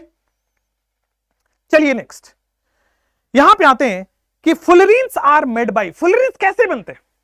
Heating of diamond in electric arc in the presence of inert gas, heating of graphite in electric arc in the presence of inert gas, heating of graphite electric in the absence of inert gas। क्या होता है? Graphite को जब हम very high temperature पे heat करते हैं और in the presence of inert gas, कहां लिखा हुआ in the presence of inert gas, तो B is the correct option. एकदम सही बच्चे, B is the correct option. 93 question, 93, fullerenes are pure form of carbon, the reason is, fullerene जो है हमारे वो प्योर फॉर्म ऑफ कार्बन है, इसका रीजन क्या है? फुलरीन के पास प्योर फॉर्म ऑफ कार्बन है, what is the reason behind it?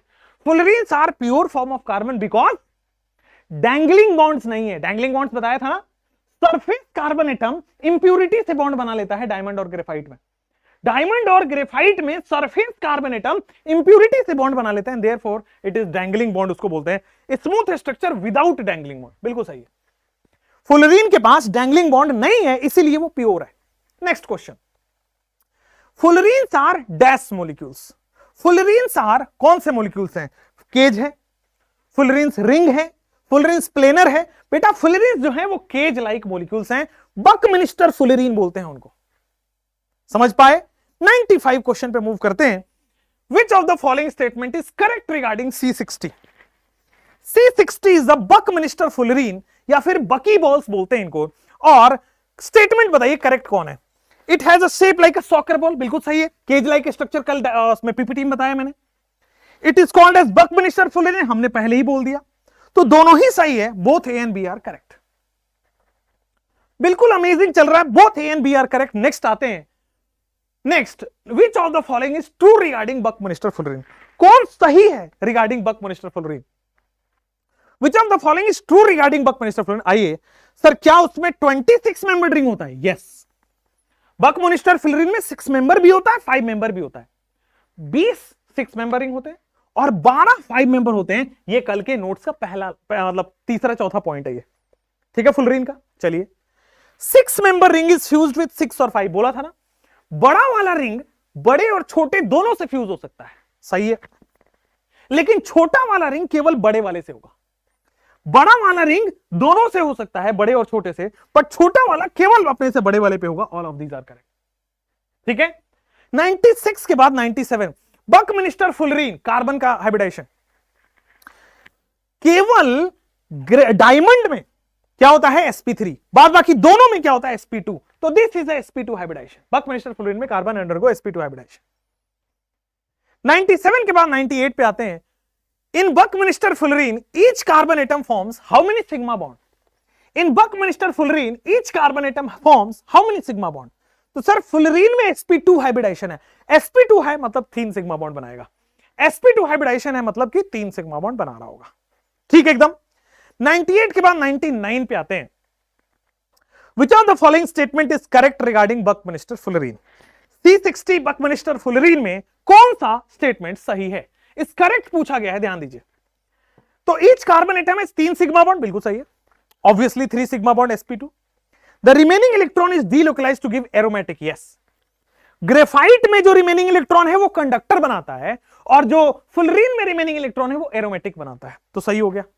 तो both A and B are correct, बिल्कुल सही ऑप्शन है। नेक्स्ट हम मूव कर जाते हैं 99 के बाद 100, द नंबर ऑफ वर्टिसेस। अरे यार, बकमिनिस्टर फुलरीन का नाम बताओ, बकमिनिस्टर फुलरीन का नाम बताओ, और ऑप्शन देखो 5 सेकेंड। बकमिनिस्टर फुलरीन का नाम होता है C60, मतलब 60 कार्बन है पूरे बकमिनिस्टर फुलरीन में। 60 कार्बन, 20 6 मेंबर रिंग और 12 5 मेंबर रिंग, ठीक है। चलिए, तो C60 आपके सामने आ गया।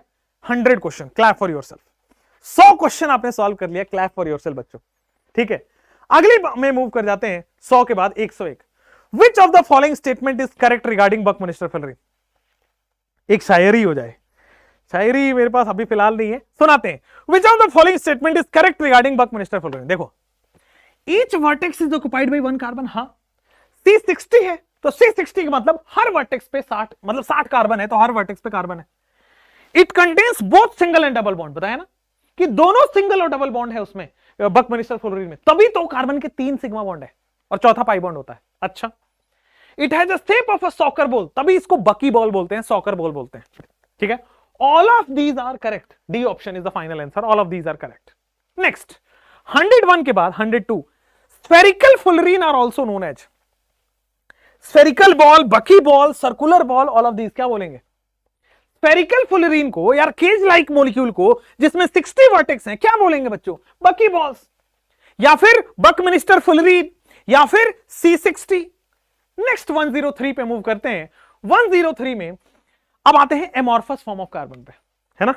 एमॉर्फस फॉर्म ऑफ कार्बन पे जब हम आएंगे तो वहां पे पता चलेगा carbon black, coke and charcoal are, ये तीनों के तीनों carbon black, coke and charcoal are amorphous form, impure, pure and हाँ, किसके फॉर्म पूछे गए हैं? ग्रेफाइट और फुलरीन के। Impure form of graphite and fullerene कल लिखवाया हुआ है, impure form of graphite and fullerene. अगर मैं ग्रेफाइट एंड फुलरीन की जगह मैं कार्बन कर दूं तो क्या होगा? एलोट्रॉप कर दूं तो क्या होगा? एमॉर्फस एलोट्रॉप ऑफ कार्बन आ जाएगा। ऑप्शन में एमॉर्फस करना पड़ता है उसके लिए। नेक्स्ट, कार्बन ब्लैक कैसे बनता है? तीनों का फॉर्मेशन आएगा। कार्बन ब्लैक, कार्बन ब्लैक को अगर देसी भाषा में याद रखना है तो बेटा काला कार्बन, काला कार्बन का मतलब कालीख, कालीख या काजल जिसको आप बोलते हो, काजल लगाते हो वो भी ब्लैक कार्बन ब्लैक ही है, ठीक है। रिफाइंड कार्बन ब्लैक है वो, काजल जो आप लगा, काजल लड़के नहीं लगाते होंगे, लड़कियां लगाती होंगी। कार्बन ब्लैक लड़के कैसे समझेंगे बेटा? लैंप देखे हो, लैंप या दिया देखे हो? इस जनरेशन में शायद वो पॉसिबल नहीं है, बट जो कालीख लगता था that is called as carbon black. और लैंप में, दिए में क्या होता है? लेस अमाउंट ऑफ ऑक्सीजन के प्रेजेंस में वो जलता है। देखिए, burning hydrocarbon in limited amount of air, तो जब आप लिमिटेड अमाउंट ऑफ एयर डालोगे तो कालीख बन जाता है, कार्बन ब्लैक बन जाता है। Next, charcoal and coke are, charcoal and coke are obtained by, cake नहीं है बेटा, ये कोक है, ये केक ना होके बेटा कोक है। Charcoal and coke are obtained by, बाकी के जो दो एमॉर्फस फॉर्म है उसमें एक्सेस अमाउंट ऑफ अच्छा एक्सेस अमाउंट ऑफ, इसका क्या है आंसर? बी है कि A? Charcoal and coke are, इसमें हो जाएगा limited supply, limited supply absence of the burning hydrocarbon in limited supply दो, नहीं एक्सेस तो जाता ही नहीं है। सुनो, एक्सेस तो जाता ही नहीं है। कार्बन ब्लैक यहां पे हुआ कंफ्यूजन। 1 सेकेंड मैं देख लूं ऑप्शंस तो सही है इसमें, जस्ट 1 सेकेंड मैं देख लूं ऑप्शंस तो सही है। 104, हाँ शायद इसमें ऑप्शन मिसप्रिंट है, 1 सेकेंड देख लें दो बस मुझे। 104 104 104 आजा भाई, 104 आ जाओ। तो 104 में लिखा गया है, ऑप्शन सही है, हाँ सही तो था यार, limited amount of the air, सही तो है। चलो, limited amount of the air, अपन गलत कम होते हैं, बहुत कम बार गलत होते हैं, तो limited supply of the air में ऑप्शन सही है।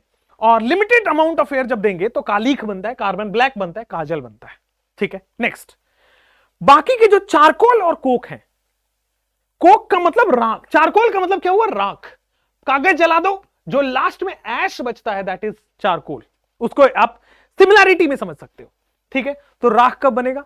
एकदम एब्सेंस ऑफ द एयर के प्रेजेंस में, in the absence of the air, wood और coal in the absence of the air, ठीक है। कोल का मतलब आप देखते हो ना, लकड़ी जब जलाते हो तो यार छोटे छोटे काले काले काले बन जाते हैं, वो कोल ही तो है। लकड़ी को जब आप एब्सेंस ऑफ द एयर में जलाओगे तो भी बन जाएगा। नेक्स्ट, 106, कार्बन ऑक्साइड किसमें किसमें बनाता है बताओ, ठीक है। नेक्स्ट चैप्टर पीरियोडिक टेबल, बिल्कुल बेटा पीरियोडिक टेबल में हम गाने के साथ पढ़ेंगे, और पीरियोडिक टेबल में हमारे पास बहुत ही अमेजिंग स्टोरीज हैं आपको सुनाने के लिए।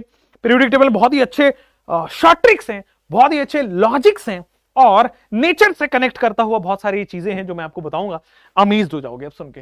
कार्बन ऑक्साइड बनाते हो +2 +4 में, MO एंड MO2 बता रखा है ऑलरेडी ना भाई, कार्बन दोनों ऑक्सीडेशन स्टेट में मोनोऑक्साइड डाइऑक्साइड में बनाता है। चलो ठीक है। Direct oxidation of carbon in limited supply of oxygen क्या बनाएगा? CO की CO2। भाई लिमिटेड सप्लाई में CO बनेगा कि CO2 बनेगा? लिमिटेड सप्लाई में जहरीला गैस बनता है, जब आप पूरा भरपूर अमाउंट ऑफ ऑक्सीजन नहीं दोगे, लिमिटेड सप्लाई में कार्बन मोनोऑक्साइड CO बनता है, this is carbon monoxide CO, हाँ या ना। नेक्स्ट, अब आते हैं 107 के बाद 109 पे, ऑन ए स्मॉल स्केल। हाँ, ये बहुत इंपॉर्टेंट हो जाएगा, प्योर कार्बन मोनोऑक्साइड, बहुत इंपॉर्टेंट यहां पे चला जाएगा। प्योर कार्बन मोनोऑक्साइड का फॉर्मेशन बताइए, how it is formed. Pure carbon monoxide के लिए बताया था ना मैंने, फॉर्मिक एसिड में से डिहाइड्रेशन करना पड़ता है।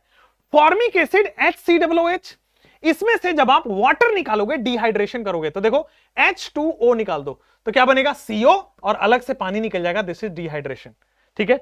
फॉर्मिक एसिड, अच्छा डिहाइड्रेशन कराने के लिए एजेंट क्या होगा? कॉन्क H2SO4, डिहाइड्रेशन कराने के लिए कॉन्क H2SO4, और आप P4O10 का भी इस्तेमाल कर सकते हो, बट एनसीईआरटी में P4O10 नहीं दिया, एनसीईआरटी में केवल कॉन्क H2SO4 दिया, ठीक है। चलिए next, formic acid with conc H2SO4। Next, what is the X and Y? X and Y, formic acid को कॉन्क H2SO4 दिया गया है, दिस इज वाटर रिमूव करता है, डिहाइड्रेट करता है। वाटर रिमूव करोगे तो कार्बन मोनोऑक्साइड बच गया, और भाई साहब वाटर, X और Y आपके सामने चमक गया होगा, X और Y आपके सामने चमक गया, CO प्लस वाटर, ठीक। बी ऑप्शन, यहां पे आपके बोरोन फैमिली कब होगा? इसके बाद बच्चे, method of preparation of carbon monoxide, commercial preparation of carbon monoxide बताइए।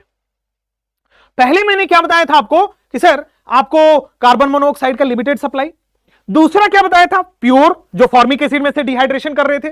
तीसरा मैंने बताया था कि सर इट इज हम स्टीम पास कर रहे थे कोक पे, कोक पे हम स्टीम पास कर रहे थे तो क्या बन रहा था, वाटर गैस और सिन गैस। तो देखो, it is prepared by passing steam over hot coke, B option, ठीक है ना। इसके पास क्या बन रहा था, वाटर गैस या सिन गैस का फॉर्मेशन हो रहा था, CO plus H2, water gas और सिन गैस का फॉर्मेशन हो रहा था, CO प्लस H2। बोलो क्लियर है क्या। नेक्स्ट, बी ऑप्शन आपके पास हो गया है। नेक्स्ट क्वेश्चन आप मूव करोगे, चलो आ जाओ। कार्बन, ये देखो H2O गैस है, मतलब स्टीम है। स्टीम में क्या बन रहा है, CO plus H2, water gas और सिन गैस का फॉर्मेशन हो रहा है। CO प्लस H2 कहीं दिख रहा है क्या, CO plus H2 water gas और सिन गैस का फॉर्मेशन हो रहा है। जब हम कार्बन में स्टीम पास कर देते हैं तो यह बनता है CO प्लस H2। अगले क्वेश्चन पे आते हैं 113, mixture of CO and H2 क्या बनता है, what is the mixture of CO and H2 form. तो CO एंड H2 का फॉर्मेशन होता है भाई आपके पास वाटर गैस और सिन गैस, वाटर गैस भी, या फिर इसको सिन गैस, या फिर बेटा इसको फुल में लिखोगे तो it is called as synthesis gas. Syn gas इसी का शॉर्ट फॉर्म होता है सिंथेसिस गैस। चलो next is synthesis gas, water gas दिया गया है ऑप्शन में, सिंथेसिस गैस नहीं दिया गया है। नेक्स्ट 114, 10 सेकेंड लेंगे, 114 में 10 सेकेंड लेंगे बच्चों, क्या लेंगे, 10 second. When air is passed in the place of steam, जब हम स्टीम पास कर रहे थे तो क्या बन रहा था, वाटर गैस। जब हम स्टीम हटा के एयर पास कर दें तो याद करो ट्वाइस CO प्लस 4N2 बन रहा था, ट्वाइस CO प्लस 4N2, और इसको हम प्रोड्यूसर गैस बोलते थे, इसको हम प्रोड्यूसर गैस बोलते हैं। ट्वाइस CO प्लस 4N2, कहीं दिख रहा है क्या प्रोड्यूसर गैस का फॉर्मेशन। चलिए फटाक से इसको करेंगे, ध्यान दीजिए। जब मैंने कार्बन हटा के, स्टीम हटा के कार्बन के सामने एयर डाल दिया, एयर में O2N2 होता है, तो क्या बनेगा, twice CO plus 4N2, this is producer gas. Twice CO plus 4N2, this is producer gas का फॉर्मेशन हो रहा है। हर एक NCERT आपके दिमाग में ऐसे चिपकानी पड़ेगी, तब नंबर इंक्रीज होने लगेंगे IOC में। सेम आपको ऑर्गेनिक में करना पड़ेगा। Carbon monoxide in water gas और producer gas can undergo further combustion. अच्छा, कह रहा है कि कार्बन मोनोऑक्साइड जो है वो फर्दर कंबशन करके क्या बनाएगा, obviously CO2। Carbon monoxide further formation करके कार्बन डाइऑक्साइड बनाएगा, ठीक है ना। जब ऑक्सीजन ऐड होगा तो बेटा हीट रिलीज होगा, डेल्टा H नेगेटिव। जब ऑक्सीजन ऐड होगा तो हीट रिलीज होगा, that means delta H negative. CO2 के फॉर्मेशन में हीट रिलीज होता है, delta H negative exothermic. Next, कहा जा रहा है बच्चे यहां पे, विच of the following is true regarding carbon monoxide. बताओ, कार्बन मोनोऑक्साइड पॉइजनस गैस है ऑब्वियसली, कलरलेस, ऑर्डरलेस, टेस्टलेस होता है।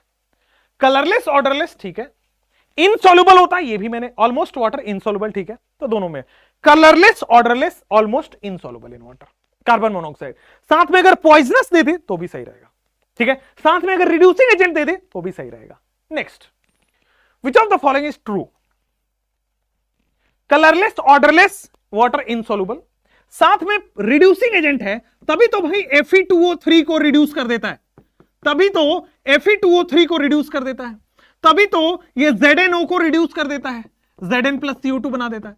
ये रिड्यूसिंग एजेंट है, कह रहा है ऑलमोस्ट ऑल ऑक्साइड को रिड्यूस कर देता है। देखो ना, किसको किसको नहीं करता है, ग्रुप 1, ग्रुप 2 और हाँ कुछ ट्रांजिशन मेटल्स को और एल्युमिनियम को। यहां पे आ गया both A and B are correct.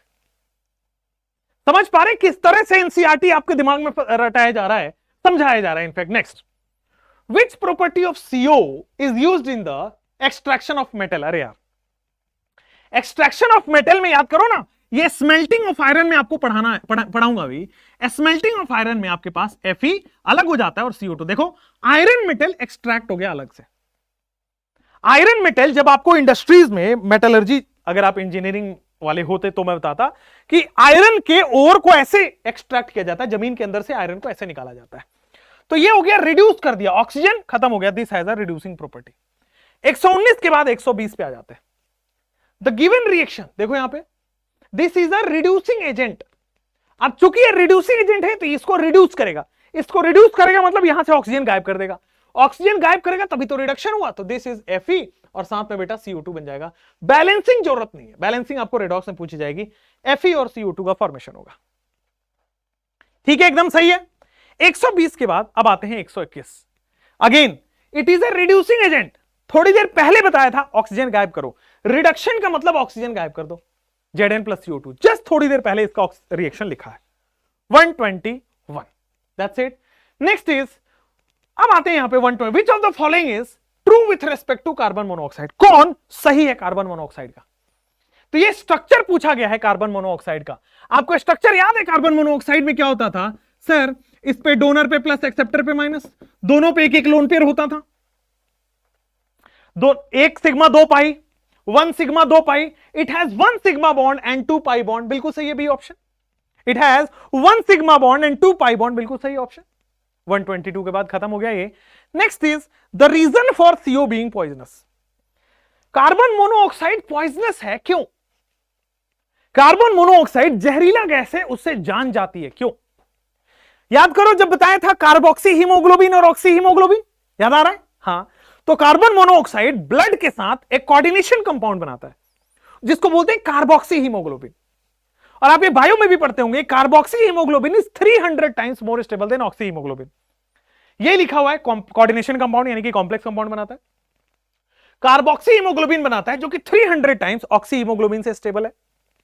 Formation of carbon result to death क्या होता है कि ब्लड से ऑक्सी हीमोग्लोबिन हट गया, ऑक्सीजन हट गया, ऑक्सीजन हट गया, तो without oxygen life is zero. That means all of these is correct. ठीक। Next, carbon dioxide is prepared. बिल्कुल सही है। कार्बन डाइऑक्साइड कैसे प्रिपेयर करते हैं? तो कार्बन मोनोऑक्साइड आपके लिमिटेड सप्लाई ऑफ एयर से होता है, carbon dioxide excess of the air से होता है। ठीक है। अब कार्बन से और कार्बन के कंपाउंड से, मतलब हाइड्रोकार्बन से, तो देखिए complete combustion of carbon in excess of air. बिल्कुल सही है। लिमिटेशन कर देते तो कार्बन मोनोऑक्साइड लिख देते। Complete combustion of methane in excess of, बिल्कुल सही है। Complete combustion of CO in excess of air. तो कहने का मतलब है एक्सेस ऑफ द एयर में या तो कार्बन दो या कार्बन के कंपाउंड दो, बनेगा CO2 ही। एक्सेस ऑफ द एयर में या तो कार्बन दो या कार्बन मोनोऑक्साइड, कार्बन के कंपाउंड दो। तो अच्छा, CO को एक्सेस ऑफ द एयर में complete combustion of carbon monoxide in the excess. वैसे तो देखो A B C तीनों ही सही है, बट एनसीईआरटी के हिसाब से चलेंगे तो both A and B correct होगा, बट आंसर तीनों ही सही है। एक बार सोच लें दो मुझे। कार्बन मोनोऑक्साइड में फर्दर जब हम देखो ना, रिड्यूसिंग एजेंट में भी तो CO2 बनता है, तो तीनों ही सही है भाई। A B C तीनों ही सही हो जाएगा। ठीक है। क्वेश्चन ऑप्शन फ्रेमिंग में गलती है, बट तीनों ही सही है। कार्बन के कंपाउंड्स और कार्बन की एक्सेस ऑफ द एयर में CO2 बनता है। 126 के बाद वी आर मेकिंग 127। चलो बताओ, कार्बन को एक्सेस O2 दे रहे हैं तो X बन रहा है, और क्या ऐसा दें जिसकी कंबशन से CO2 बनता है? X और Y आइडेंटिफाई करना है। कार्बन को O2 से रिएक्शन करते हैं एक्सेस में तो बेटा CO2 बनता है। और ऐसा क्या चीज है जिसके कंबशन से CO2 वाटर बनता है? हाइड्रोकार्बन। हाइड्रोकार्बन की कंबशन से, तो देखो यहां पे क्या है, कौन सा ऑप्शन सही होगा? X is CO2 and Y is hydrocarbon. एक ही ऑप्शन है B। X is CO2 and Y is hydrocarbon, एक ही ऑप्शन है बेटा C। ठीक है, क्लियर है। नेक्स्ट आ जाते हैं यहां पे 127 हो गया, 129 पे। चलो, विच of the following is laboratory method of preparation? बहुत सही। लैब में हम कार्बन डाइऑक्साइड को कैसे बनाते हैं बच्चे? Which of the following is laboratory method? B option. अच्छा चलो यहां बताओ पहले, लेबोरेटरी मेथड ऑफ प्रिपरेशन है क्या है ये? Big fan, thank you so much. Which of the following is the laboratory method of preparation of CO2? Lab में कैसे बनता है? तो लैब में हम एसिड यूज करते थे, कैल्शियम कार्बोनेट को एसिड देते थे, इसका प्लस इसके माइनस के साथ, इसके वाला प्लस इसके माइनस के साथ, और इस तरह से बॉन्ड का फॉर्मेशन होकर CO2 रिलीज होता था, है ना। H2CO3 बनेगा जो फर्दर डिसोसिएट होकर H2 और CO2 में टूटता था। ठीक। तो laboratory preparation is acid use करेंगे लैब में, ऐसे दिमाग में रखेंगे। लैब में तो एसिड होता है ना, एसिड बेस का बॉटल्स रखे होते हैं, तो हम लेबोरेटरी मेथड ऑफ CO2 में एसिड यूज करेंगे। नेक्स्ट, कॉमर्शियल स्केल में CO2 कैसे बनाते हैं? कॉमर्शियल स्केल में CO2 कैसे बनाते हैं? तो कैल्शियम कार्बोनेट को डिकंपोज करते थे हीट करके। कैल्शियम कार्बोनेट लाइम स्टोन को हीट करके बेटा ऑक्साइड और CO2 को अलग कर देते हैं। तो हीटिंग लाइम स्टोन से आपके पास क्या बन जाएगा? On commercial scale CO2 is produced by heating limestone. On commercial scale CO2 is prepared by heating limestone 131। चलिए 10 second. Which of the following is, आईडीज नहीं है, इज है, is correct with respect to carbon dioxide? Carbon dioxide के respect में कौन सा correct है? ये कलरलेस है कि ऑर्डरलेस है? दोनों ही सही है। देखो मैं बता देता हूं, कलरलेस, ऑर्डरलेस, लेस सॉल्युबल था। कार्बन मोनोऑक्साइड कंप्लीटली इनसॉल्युबल है, but CO2 is less soluble in water. तो ये दोनों ऑप्शन सही हो गया। उसके बाद कार्बन डाइऑक्साइड एसिडिक है, तो पानी में डालने के बाद ऑक्सो एसिड बनाएगा, चलो बहुत बढ़िया। कार्बोनिक एसिड बनाएगा, all of these are correct. H2CO3 is the carbonic acid. ये डाइबेसिक एसिड होता है, HCO3 माइनस बनाता है, फर्दर ये CO3 माइनस 2 बनाता है, दोनों हाइड्रोजन रिलीज कर दिया। एक और चीज बताया था, HCO3 minus and H2CO3 it pH of the blood को मेंटेन करता है, पीएच ऑफ ब्लड को ये मेंटेन, इसका buffer solution pH of the blood को मेंटेन करता है, ये बताया था। नेक्स्ट पूरा कहानी अब आ जाएगा। देखो कार्बोनिक एसिड इज कौन सा सर, 2 हाइड्रोजन रिलीज करेगा तो डाइबेसिक, 1 हाइड्रोजन रिलीज करता तो मोनोबेसिक, दोनों हाइड्रोजन रिलीज कर रहा है डाइबेसिक हो जाएगा सर। लास्ट के कुछ सवाल पे आ जाते हैं। कार्बोनिक एसिड के बाद which of the following is correct regarding H2CO3? Sir H2CO3 acidic है obviously, combines with alkali to form carbonate, हां कार्बोनिक एसिड मेटल से कंबाइन होकर मेटल कार्बोनेट देगा, ऑब्वियस है। ये pH of the blood system ये अभी पढ़ाया था, HCO3 माइनस और H2CO3 का जो बफर है वो पीएच ऑफ द ब्लड को मेंटेन करता है। तो ए बी सी तीनों ही सही है, all of these are correct, C D option, all of these are correct. 133। Next आपके पास आएंगे 134। Which of the following statement is correct regarding CO2? Carbon dioxide से कौन सही है? तो यार कार्बन डाइऑक्साइड पहला स्टेटमेंट पढ़ते हैं, CO2 फोटोसिंथेसिस करता है, हाँ ग्लूकोज बनाता है, O2 बनाता है, वाटर भी देता है। CO2 gets converted into carbohydrate through an chemical change, हाँ बिल्कुल सही है, ग्लूकोज का फॉर्मेशन करेगा। यहां पे कार्बोहाइड्रेट ग्लूकोज कर दो ना यार, इसको ग्लूकोज कर दो, कार्बोहाइड्रेट हटा के, ठीक है चलो आगे बढ़ो। Both A and B are correct, absolutely correct है ना, both B and correct, absolutely correct. चलिए सी ऑप्शन इज सही है यहां पे। नेक्स्ट अब ये बता दो यार, O2 है, हाँ O2 है, सही है। ये फोटोसिंथेसिस रिएक्शन है कि कार्बन डाइऑक्साइड, वाटर, HNO और क्लोरोफिल के प्रेजेंस में प्लांट्स लेके आपके पास C6H12O6 बनाते हैं, ग्लूकोज का फॉर्मेशन करते हैं, ग्लूकोज का फॉर्मेशन करते हैं, ठीक है। यहां पे A option is the correct one, A सबके सही हो गए। चलो ठीक है, लव फ्रॉम कर्नाटका यार, इन भारत से आपको प्यार। अच्छा ये आपके मैच द कॉलम में पूछा गया था 2020 में। Which among the following is also known as dry ice? Solid carbon dioxide जो है वो ड्राई आइस होता है बच्चे। Which among the following is dry ice? Solid CO2 is dry ice. समझ गए, जो सॉलिड कार्बन डाइऑक्साइड होता है वो ड्राई आइस बोलते हैं। और कैसे बनता था? तो liquefied CO2 when expands rapidly, जब हम लिक्विड CO2 को अचानक से उसको एक्सपैंड करने देते हैं तो ड्राई आइस सॉलिड का फॉर्मेशन हो जाता है, सॉलिड CO2 का फॉर्मेशन हो जाता है। तो आप देखते होंगे जब हम स्टेजेस पे डांस करते हैं ना तो धुआं धुआं धुआं धुआं होता है। मेरे बहुत सारे क्लब्स में आप जाते होंगे, तो अब आप लोग तो नहीं जा पाते होंगे, अभी छोटे बच्चे हो, तो एक्चुअली डांस प्रोग्राम आप स्कूल्स में देखो तो वहां पे जब आप कोई नृत्य वैसा वाला होता है, कथक डांस वगैरह होता है, तो धुआं धुआं कर देते हैं, व्हाइट कलर का क्लाउड कर देते हैं स्टेज को, है ना, वो ड्राई आइस होता है। और ड्राई आइस है क्या? कार्बन डाइऑक्साइड का सॉलिड फॉर्म। कैसे बना? लिक्विड CO2 को अचानक से एक्सपैंड कर दिया तो it forms CO2, it forms dry ice. Next, dry ice is obtained by, थोड़ी देर पहले लिक्विड CO2 एक्सपैंड्स रैपिडली, देखो कौन सा ऑप्शन है, लिक्विड CO2 एक्सपैंड्स रैपिडली, देखो कौन सा ऑप्शन है। तो यहां पे आ गया आपके पास ए ऑप्शन। नेक्स्ट, जैसे आप जाओगे which gas is used in soft drink, बेटा कोल्ड ड्रिंक में कौन सा गैस होता है? Carbon dioxide. कोल्ड ड्रिंक में कौन सा गैस होगा? Carbon dioxide. डकार जो आता है मुंह और नाक से, कान से, वो कार्बन डाइऑक्साइड गैस ही तो है।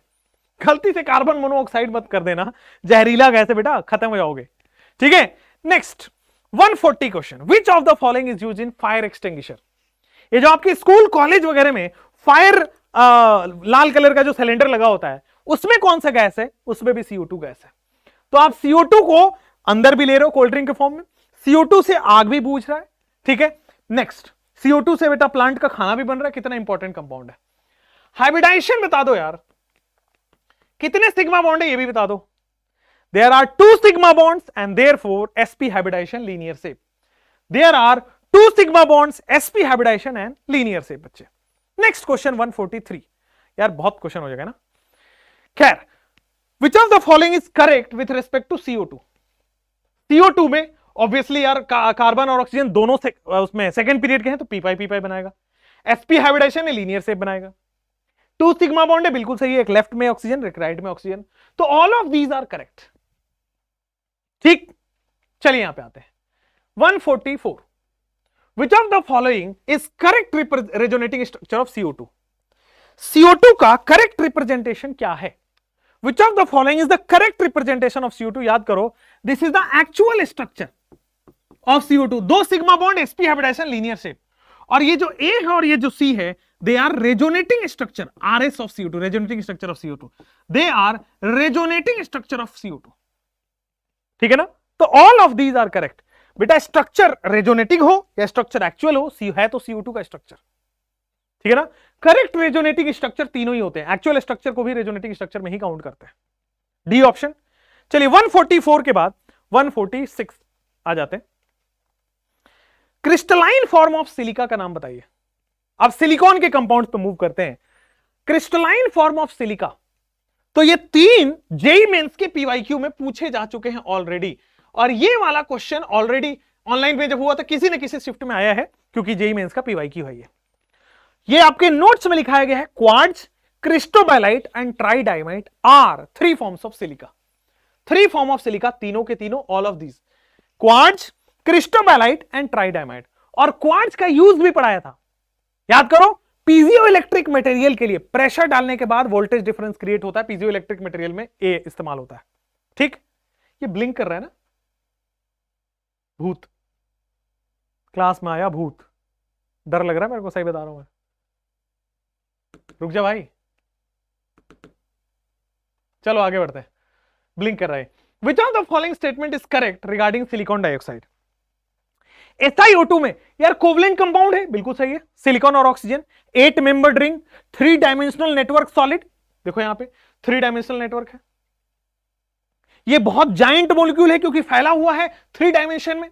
बहुत सही है. ऑल्टरनेट सिलिकॉन ऑक्सीजन बॉन्ड है, 8 मेंबर रिंग होता है ऑल्टरनेट सिलिकॉन ऑक्सीजन बॉन्ड. तो सारे ही सही है. SiO2 का स्ट्रक्चर, सिलिकॉन जो है ऑक्सीजन से बॉन्ड बनाया, सिलिकॉन ऑक्सीजन से बॉन्ड बनाया, सिलिकॉन फर्दर ऑक्सीजन से बॉन्ड बनाया, फर्दर सिलिकॉन ऑक्सीजन से बॉन्ड बनाया, फर्दर सिलिकॉन ऑक्सीजन से बॉन्ड बनाया, फर्दर सिलिकॉन ऑक्सीजन से बॉन्ड बनाया. ठीक है ना? फर्दर सिलिकॉन ऑक्सीजन से बॉन्ड बनाया. 8 मेंबर रिंग आपके पास बनता चला जाता है. 8 मेंबर रिंग बच्चे आपके पास बनता चला जाता है. बोलो हाँ या ना? 8 मेंबर रिंग्स इस तरह से बनते चले जाते हैं. ऑल्टरनेट सिलिकॉन ऑक्सीजन बॉन्ड्स हैं, जाइंट मॉलिक्यूल है क्योंकि डी ऑप्शन. नेक्स्ट कह रहा why is silica non reactive? क्योंकि सिलिकॉन और ऑक्सीजन हाई बॉन्ड एनर्जी होते हैं. इसका हाई बॉन्ड एनर्जी, जल्दी नहीं टूटते हैं. ये बहुत स्ट्रॉन्ग बॉन्ड है. लिखो यहां पे high bond energy of, energy को एंथैल्पी बोलते हैं केमिस्ट्री में. High bond energy of silicon and oxygen. 148 के बाद 149. चलिए बताइए इन दोनों रिएक्शन. VVIP डाल दीजिएगा, इस पे स्टार मार्क डाल दीजिएगा इन दोनों रिएक्शन पे. वैसे तो SiO2 रिएक्शन नहीं करता है, बट इन 2 कंपाउंड से स्पेशल रिएक्शंस होते हैं. और ये X क्या है याद? Na2SiO3. क्या होता है? जो सिलिकॉन का यहां पे ऑक्सीडेशन नंबर है, वही ऑक्सीडेशन नंबर प्रोडक्ट में भी होता है +4. ठीक, और सिलिकॉन यहां पे +4 में है, वही प्रोडक्ट बनेगा. तो देखो Y क्या बन जाएगा? SiF4. सिलिकॉन यहां पे फिर से +4 में है, तो ये दोनों X और Y, Na2SiO3 और SiF4. सी ऑप्शन क्लियर हुआ. ठीक है, सी ऑप्शन क्लियर हुआ. अगले बढ़ जाते हैं 151 के बाद 152. Which among the following is used as piezoelectric material?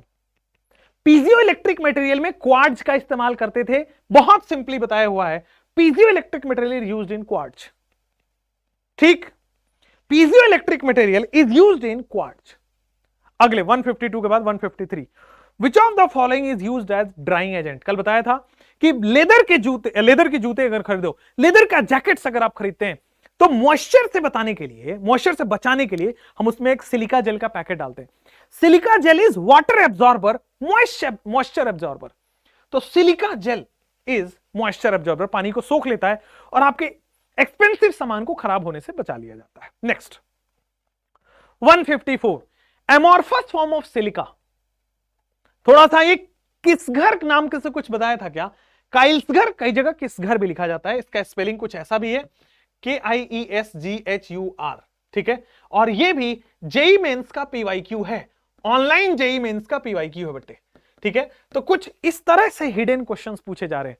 ठीक है ना? ZSM5 के क्वेश्चन पूछे गए हैं कि अल्कोहल से गैसोलीन बनाता है, जो कि हमने लिखाया हुआ है. 154 के बाद which among the following is an silicate. हाँ, सिलिकेट का एग्जाम्पल बताइए, सिलिकेट का एग्जाम्पल बताइए। तो सिलिकेट के दो एग्जाम्पल थे, ठीक है, एक फेल्डस्पार और एक जियोलाइट, ठीक है। एल्यूमिनियो सिलिकेट बोलते हैं जियोलाइट को, ठीक है, दोनों ही सही है, both of these are correct. 156, 150 question आप कर चुके हो। 157 पे मूव करते हैं। सिलिकेट्स का बेसिक स्ट्रक्चरल यूनिट, सिलिकेट्स का basic structural unit orthosilicate SiO4-4 होता है। Orthosilicate SiO4-4, this is the basic structural unit SiO4-4, ठीक। sp3 टेट्राहेड्रल, sp3 टेट्राहेड्रल देख लीजिए, ज्योमेट्री पूछा गया है SiO4-4, मैं स्ट्रक्चर भी आपको बना देता हूं। तो ये टेट्राहेड्रल होता है बच्चे, दिस इज SiO4-4, है ना। 4 सिग्मा बॉन्ड है, इसलिए sp3 हाइब्रिडाइजेशन है, और चूंकि sp3 हाइब्रिडाइजेशन है टेट्राहेड्रल बोला जाता है। यहां पे टेट्राहेड्रॉन लिखा है, बात एक ही है। हेड्रॉन का मतलब फेस होता है, हेड्रल मतलब भी फेस होता है, तो both of these are correct. Next चलिए, when aluminium atom replace few silicon atom, हां क्या बनता है, जब SiO2 में कुछ सिलिकॉन एटम को हटा के एल्युमिनियम डालते हैं, जब SiO2 सिलिका में कुछ एल्युमिनियम एटम को हटा के कुछ सिलिकॉन एटम हटा के एल्युमिनियम डालते हैं, एल्यूमिनो सिलिकेट जियोलाइट का फॉर्मेशन होता है। एल्यूमिनो सिलिकेट जियोलाइट का फॉर्मेशन होता है। SiO2 में कुछ सिलिकॉन एटम हटा के एल्युमिनियम डाल दो, एल्यूमिनो सिलिकेट जियोलाइट का फॉर्मेशन होता है। 161, हाँ, कौन है जो पेट्रोकेमिकल इंडस्ट्री में इस्तेमाल होता है फॉर हाइड्रोकार्बन को तोड़ने के लिए? किसका हम इस्तेमाल करते हैं क्रैकिंग ऑफ हाइड्रोकार्बन के लिए? 3 यूज लिखाया था जियोलाइट का, उसमें से पहला यूज है कि सर पेट्रोकेमिकल इंडस्ट्रीज, मतलब जो वैसलीन बनाते हैं, पॉन्ड्स बनाते हैं, वैसी जो पेट्रोल से पेट्रोलियम प्रोडक्ट्स जो बनाते हैं, वो इंडस्ट्रीज में क्या इस्तेमाल होता है? तो जियोलाइट्स का इस्तेमाल होता है, जो कि हाइड्रोकार्बन को तोड़ते हैं। पेट्रोलियम क्या है? हाइड्रोकार्बन, केमिस्ट्री, ठीक है, वो तोड़ के अलग अलग कंपाउंड्स बनाते हैं।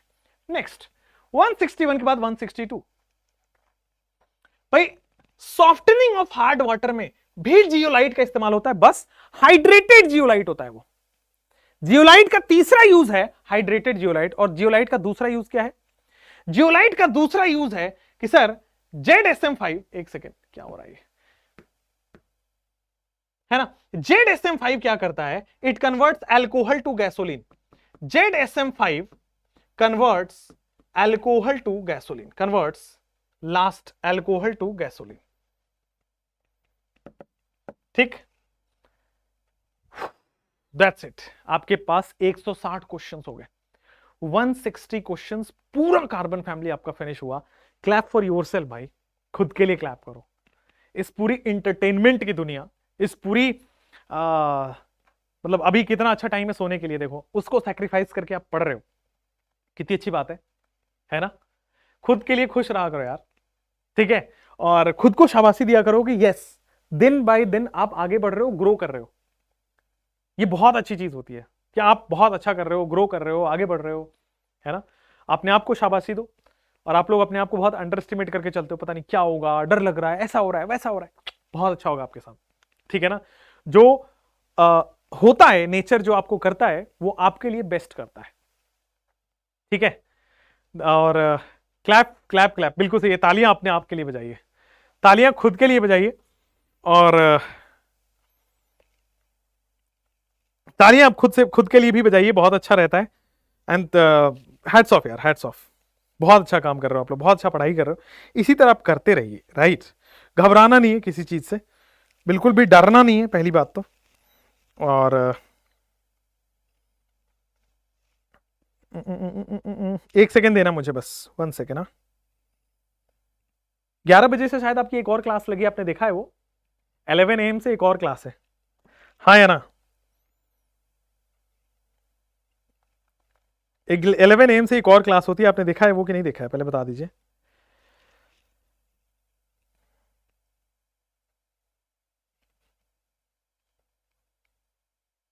चलिए ठीक है, आपके लिए ना मैं क्या कर रहा था, मैं शायरी खोज रहा था आपके लिए तब तक, ठीक है। शायरी बोलूं आपके लिए, थोड़ा अर्ज किया है, ऐसा इरशाद लिखिए, यहाँ पे इरशाद लिखिए, आपको अच्छा लगेगा कि आप लोग सुनना चाहते हैं। और बीच सेशन में मैं नहीं सुना सकता था, पढ़ाई का माहौल टूटता है, तो मैं लास्ट में सुना दिया करता हूं। ठीक है, वैसे शायद आपने सुना होगा, मैंने भी कहीं से सुना है और मैं उसको आपको सुना रहा हूं क्योंकि मुझे अच्छा लगा, तो शायद आपको भी अच्छा लगेगा, है ना। कि यहां पे कहा गया है बॉस कि, शायद मैंने भी अपने प्रीवियस वीडियो में कहीं ना कहीं सुनाया होगा कि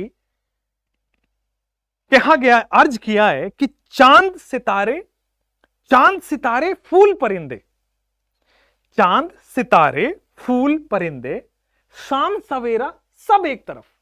ध्यान दीजिए, अर्ज किया है चांद सितारे फूल परिंदे शाम सवेरा सब एक तरफ। फिर से रिपीट कर रहा है उसको, चांद सितारे फूल परिंदे शाम सवेरा सब एक तरफ, सारी दुनिया एक तरफ और उसका चेहरा एक तरफ, सारी दुनिया एक तरफ और उसका चेहरा एक तरफ। खैर, ये सुन के शायद आपके चेहरे पे कुछ स्माइल आई हो, और अपना यही काम होना चाहिए कि जो आपके सामने हो वो हमेशा मुस्कुराता रहे, जो आपके सामने हो, आप किसी के लाइफ में खुशियां कंट्रीब्यूट कर पा रहे हो। I think this is the biggest job you can do, this is the biggest thing you can do. और डॉक्टर्स बेसिकली यही करते हैं। आपकी वजह से कोई बहुत पेन में होता है, ये बीमारी हो गई, यहां टूट गया, यहां लग गया, डॉक्टर के पास आते हैं और वो खुश होकर जाता है, अरे थैंक यू सो मच यार, जान बचा दी आपने, थैंक यू सो मच, ये बहुत दर्द हो रहा था, बच गया, है ना। इस टाइप से होता है, तो अच्छा रहता है ना। अभी और चलेगा। हाँ, ये ब्लिंक कर रहा है, पता नहीं क्यों कर रहा है, कट करूं? अच्छा, तो कीप कर दिया मैंने, ठीक है। अभी अभी हिम्मत है वैसे आप लोगों को करने का। पता नहीं क्यों ब्लिंक कर रहा है बार बार। अच्छा ओके, ये कर दूं, वेट, चलो ये लोड ले रहा है, ठीक है। अभी हिम्मत है या फिर क्या करें? डॉक्टर्स आर हीलर्स, बहुत बढ़िया। आपसे बात भी कर लेते हैं यार, बहुत दिन हो गए आपसे बात किए हुए, ठीक है। और हम, मुझे तो बेसिकली ये खोलना है, ये वाला पीपीटी। अब यार अभी भी ब्लिंक कर रहा है बार बार ये,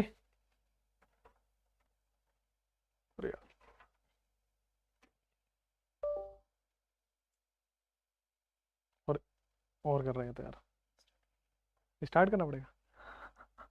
अच्छा, कोई ना। तो अभी वैसे आपका सेशन एक और लगा हुआ है 11 बजे, आप लोग 11 बजे आओगे या नहीं आओगे, ये बताओ पहले, है ना। 11 बजे का आपको आना है कि नहीं आना है? मैं तो पढ़ाऊंगा, देखो अपना तो काम है पढ़ाना, मेरे को पढ़ा के मजा आता है, तो मैं तो पढ़ाने वाला हूँ। 11 से 12 सवा 12 तक पढ़ाऊंगा आपको, है ना। 12th पी ब्लॉक ही पढ़ाने वाला हूं, आप देखो सेशन लगा हुआ है, ठीक है। और आगे 12th पी ब्लॉक ही लगा हुआ है।